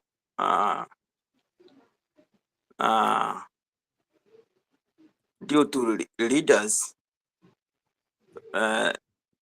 citizens, bad citizens too, bad leaders, and the bad churches. So we have come at a point that the church used to help people, but right now the church, you can see it has been in a trap. Church, you can, I mean, you can bear witness that the church, remember times of Ndini Mwananzeki, used to stand firm during Moi era. But right now you can see our church where it is. So let me go to the point Douglas has told me to, and again, people want us to say something impunity to be rightfully, whenever and it has reached at a point when those people who say this is impunity, they are abducted. We say abductions to those people who stand firm, and we have seen killings, so many killings. You can compare Reverend Lara to me that we have witnessed a lot of killings, a lot of abductions, especially to those people who stand to the truth. That's where we are now. How can we help our country? That's the question. When I see that, I really sympathize with our country. Now let me come back to the point Douglas has told me about the old and the young thugs. The old people, we need them. We cannot do away about the old people, like Papa and that other people. We need directions from them. But here is the case, the old people on board are also trying to ruin us more. You know, some of the old people are trying to call something bad, something immunity, some to make it like it is good. Look, for example, Douglas, what is the difference between the UDA and the KANU? Reverend Lara, what's the difference between the UDA and the KANU? Now we bring a KANU, we bring a UDA as if it's different from KANU. These are the same people, and then because of a different party, and then we pretend that now it's different. You see, that's the one problem we have. Like now, someone changes from one party to another, we seem different, which does not make sense. You see now Ruto is trying to bring ODM to UDA to make it something look something different, Douglas. You see, you see, and then eventually he convinces people. Now, this is not UDA. This is UDA ODM. I don't know how they will. You will see. They will come up with a different party now, trying to convince people that now it's different. But in the real sense, it is KANU. Originally, it is KANU. We are in KANU era right now. We pretend that we are in a different multipartyism. Where is multipartyism right now? And again, my final point is that we need the old people, Douglas, as well. But we need them. Some of the we need those who are bad. The young people have a right to do them away. Like those one who are trying to repeat over and over, bring old and strategies over and over. So we need time has come to change leadership to bring people who are clean. That's all I can submit. Okay. Thank you for thank you, Cosmos. And I think the consensus is like Cosmos is saying, at the end of the day, we all agree one thing, that Kenya is not doing well. At the end of the day, we will all agree to that. It's true. I think it's correct. It's UDA and KANU and all these parties are the same thing. We just need characters. We need at the end of the day, I think is sisi wa Kenya. We are the one, we blame somebody, but the blame is on us because we don't want to change. Don't know what we can do. I think the only thing we can do is to keep the struggle alive. Oh, definitely. We got to keep it alive. We got to recognize people that are with the struggle. Because when you say we keep the struggle alive, yet we don't even know people who we can trust. We know they are there, but we are not interested in them. Then we are the problem too. I think it's important for us to identify that. Those people are cold. Another thing, Lala, I came to realize of late. I don't know whether you realized that. Asimio was not Asimio. I don't know whether you realize that. At some point you can come, Douglas, you can come to realize Asimio, Mr. Lara, there wasn't Asimio. They were just there. Some of them, they were just there to get seats, you know. But in the real sense, actually, they were not Asimio. So at some point, I may not blame Ruto because some of those Asimio leaders were with Ruto. They wanted Ruto to be in. Look, for example, they closed it over immediately. The election was rigged, and they closed it over to the other side. You see now we have immunity, minority, majority leaders in the parliament. You see what's happening. In the real sense, Asimio, they were not in the Asimio. Thank you. Yeah, you know, Cosmos. In Kenya, we don't have true political parties. Exactly. Every political party is has to have ideology. What we have are just something written called ideology, but those are not ideology. Because ideology are things that you die for, willing to bet your life on. But in Yes. Kenya, it's about the one with money. Yes. If the chairman or the owner of the party has the money, people follow that guy or that woman. If it represents a tribal grouping, they will go for it. And so we don't have really ideological, differences among all this group of people. So parties are not really they're useless really in Africa. That's why I like Jakindu Bey, because he says easily wazungu. He's always into that. We don't really I understand. like to be educated as his mind. Yeah, because Atuna, people, they'll go everywhere. They just keep shopping for parties. So when you said we are UDA, what does it mean? It means nothing. We're ODM. I don't know what it means. So at least ODM goes a little bit as basically the character of the ideas that Baba, who started it, has, so people follow it, and there are people who are ideologically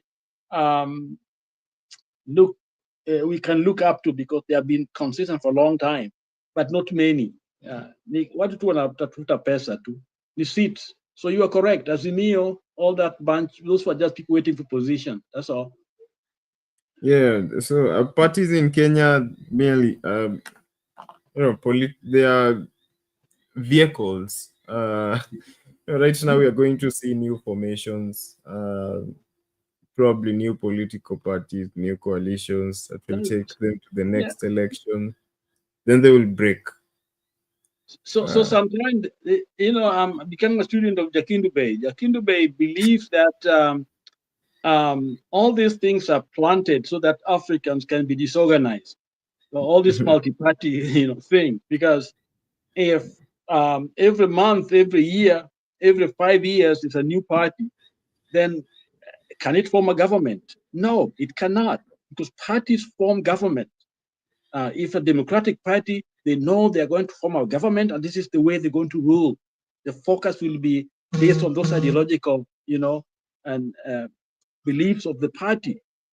So they follow, so that at least they can call to order their member who does not follow it, even within the government. That doesn't exist in Kenya. We don't even know. So when people talk about ideological, I think I'm with the Akindu Bey. These people are just following somebody else's words they don't understand. And so we are given words to use which we don't really know their meaning at all.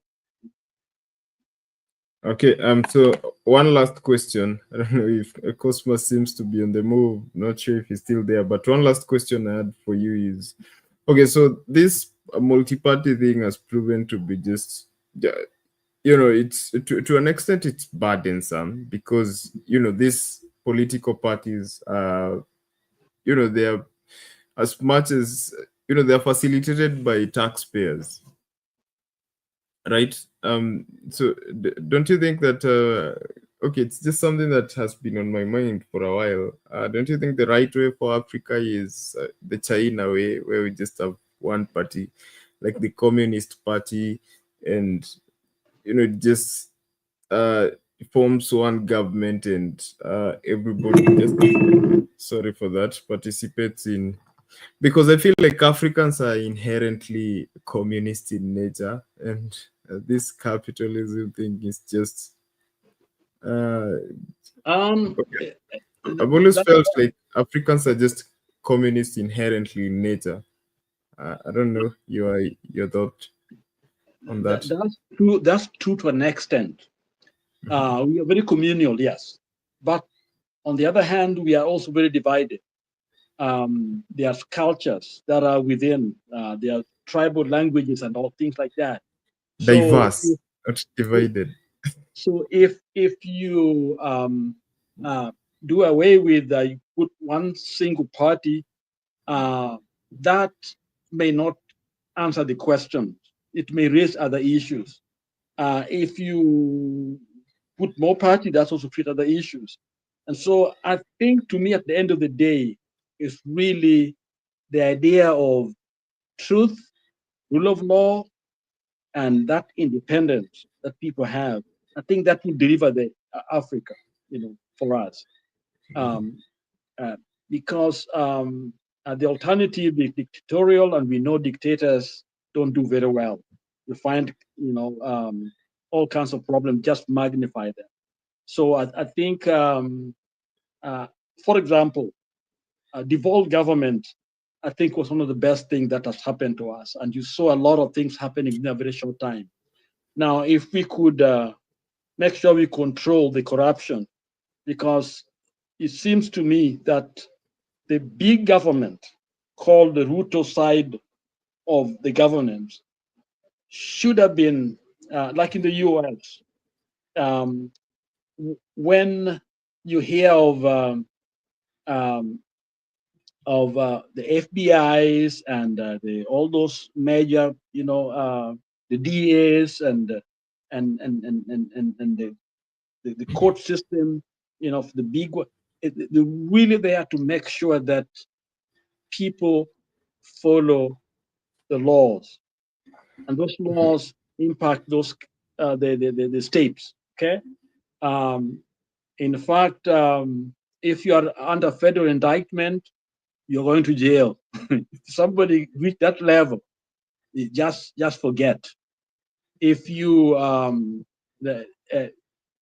let's say a very small thing like per diem, you're given money per diem to go and spend it someplace, you have to account for even a single cent.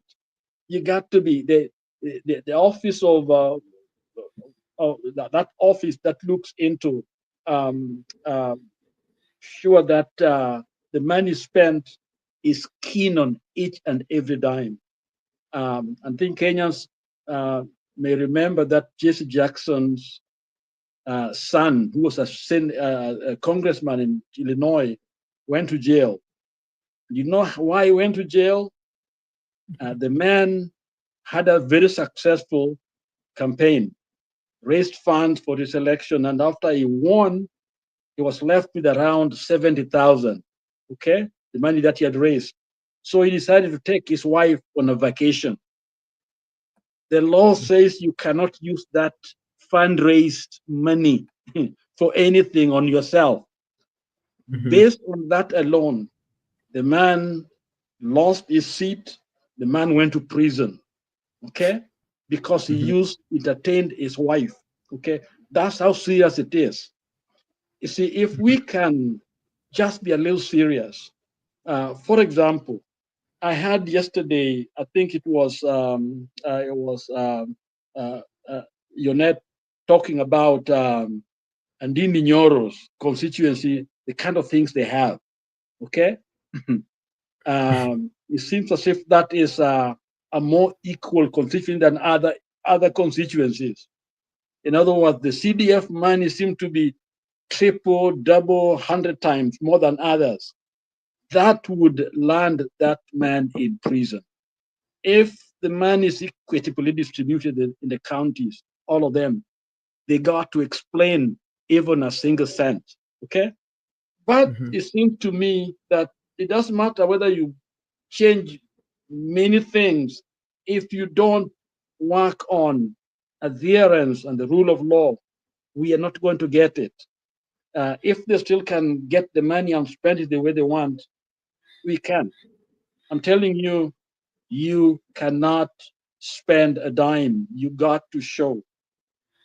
Now, finally, we had a president here in the US who had gone for a campaign. Okay, he gave a ride to some senators in the plane, presidential plane. And one of them was a congressman from my own state. He had a ride in the plane. And you know what? After he came back, he had a bill to pay for riding in the presidential jet, even though he was invited. He had to pay for it because he had gone for a what? A campaign trip, not government business.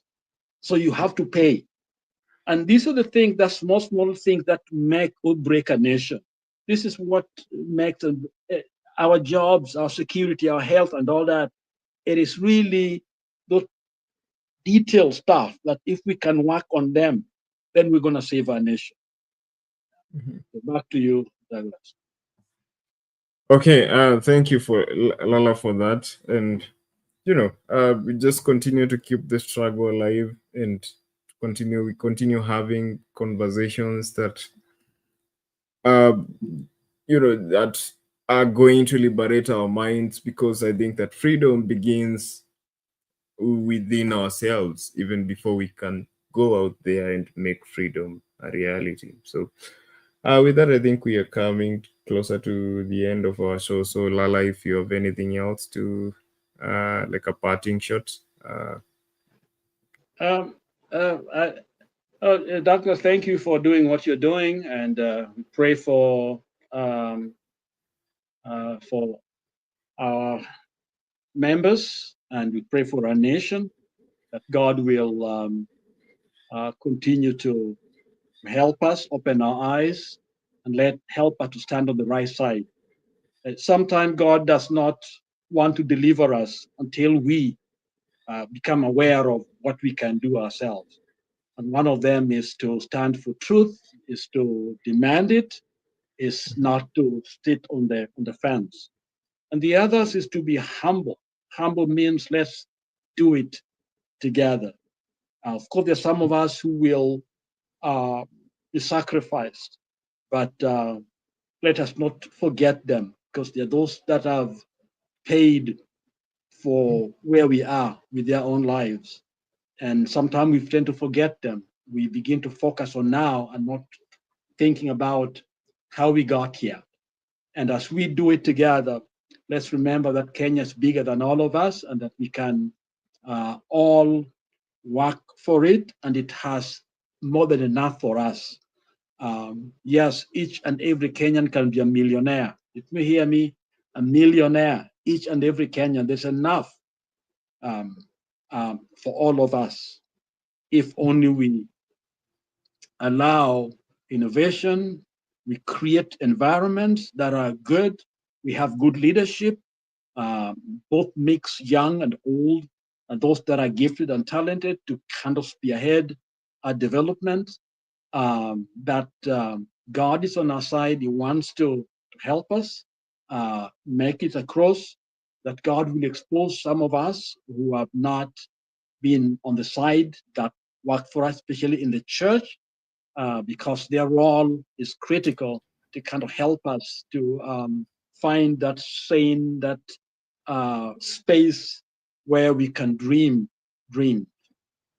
Otherwise, thank you all for being in this channel. Thank you, Douglas, and Shadiza was there before, and all of you come here every day. Let's see you tomorrow, and may God bless, and good night.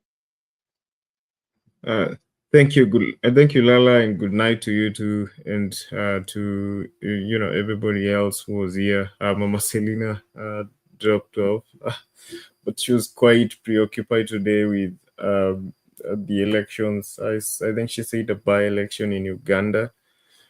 She was preoccupied by that, but thank you for despite your busy schedule, joining in the show. We had Cosmos, we had Generali, we had Neutro, who was also here, and everybody else in the comment section, as usual, Tuni Mohamud for helping me put this whole show together from the background. Thank you for that. And we had some comments in the comment section. We had T-Point, Sami Costa, we had Favored, and everyone else, Ben Nagaka. And to you, silent viewers, thank you for being here. I had my poll question also. I asked you, do you believe President Ruto's touring motorcades are harming local communities? 84% of the 79 votes cast tonight, 84% at the end of the poll, say yes, while 16% think otherwise. Probably it's beneficial to the communities that is visiting. Okay, but thank you for tuning into the show. For my parting shot tonight, I have a quote here by a lady called Carrie Chapman Catt, who was a key leader of the American suffrage movement. Her oratory and organizational skills led to ratification of the 19th Amendment to the US Constitution, which granted women the right to vote in August 1920. So she said, everybody counts in applying democracy, and there will never be a true democracy until every responsible and law-abiding adult in it, without regard to race, sex, color, or creed, has his or her own inalienable and unpurchasable voice in government. Okay, so that just sums up my argument in this conversation we were having with Lala and Cosmos.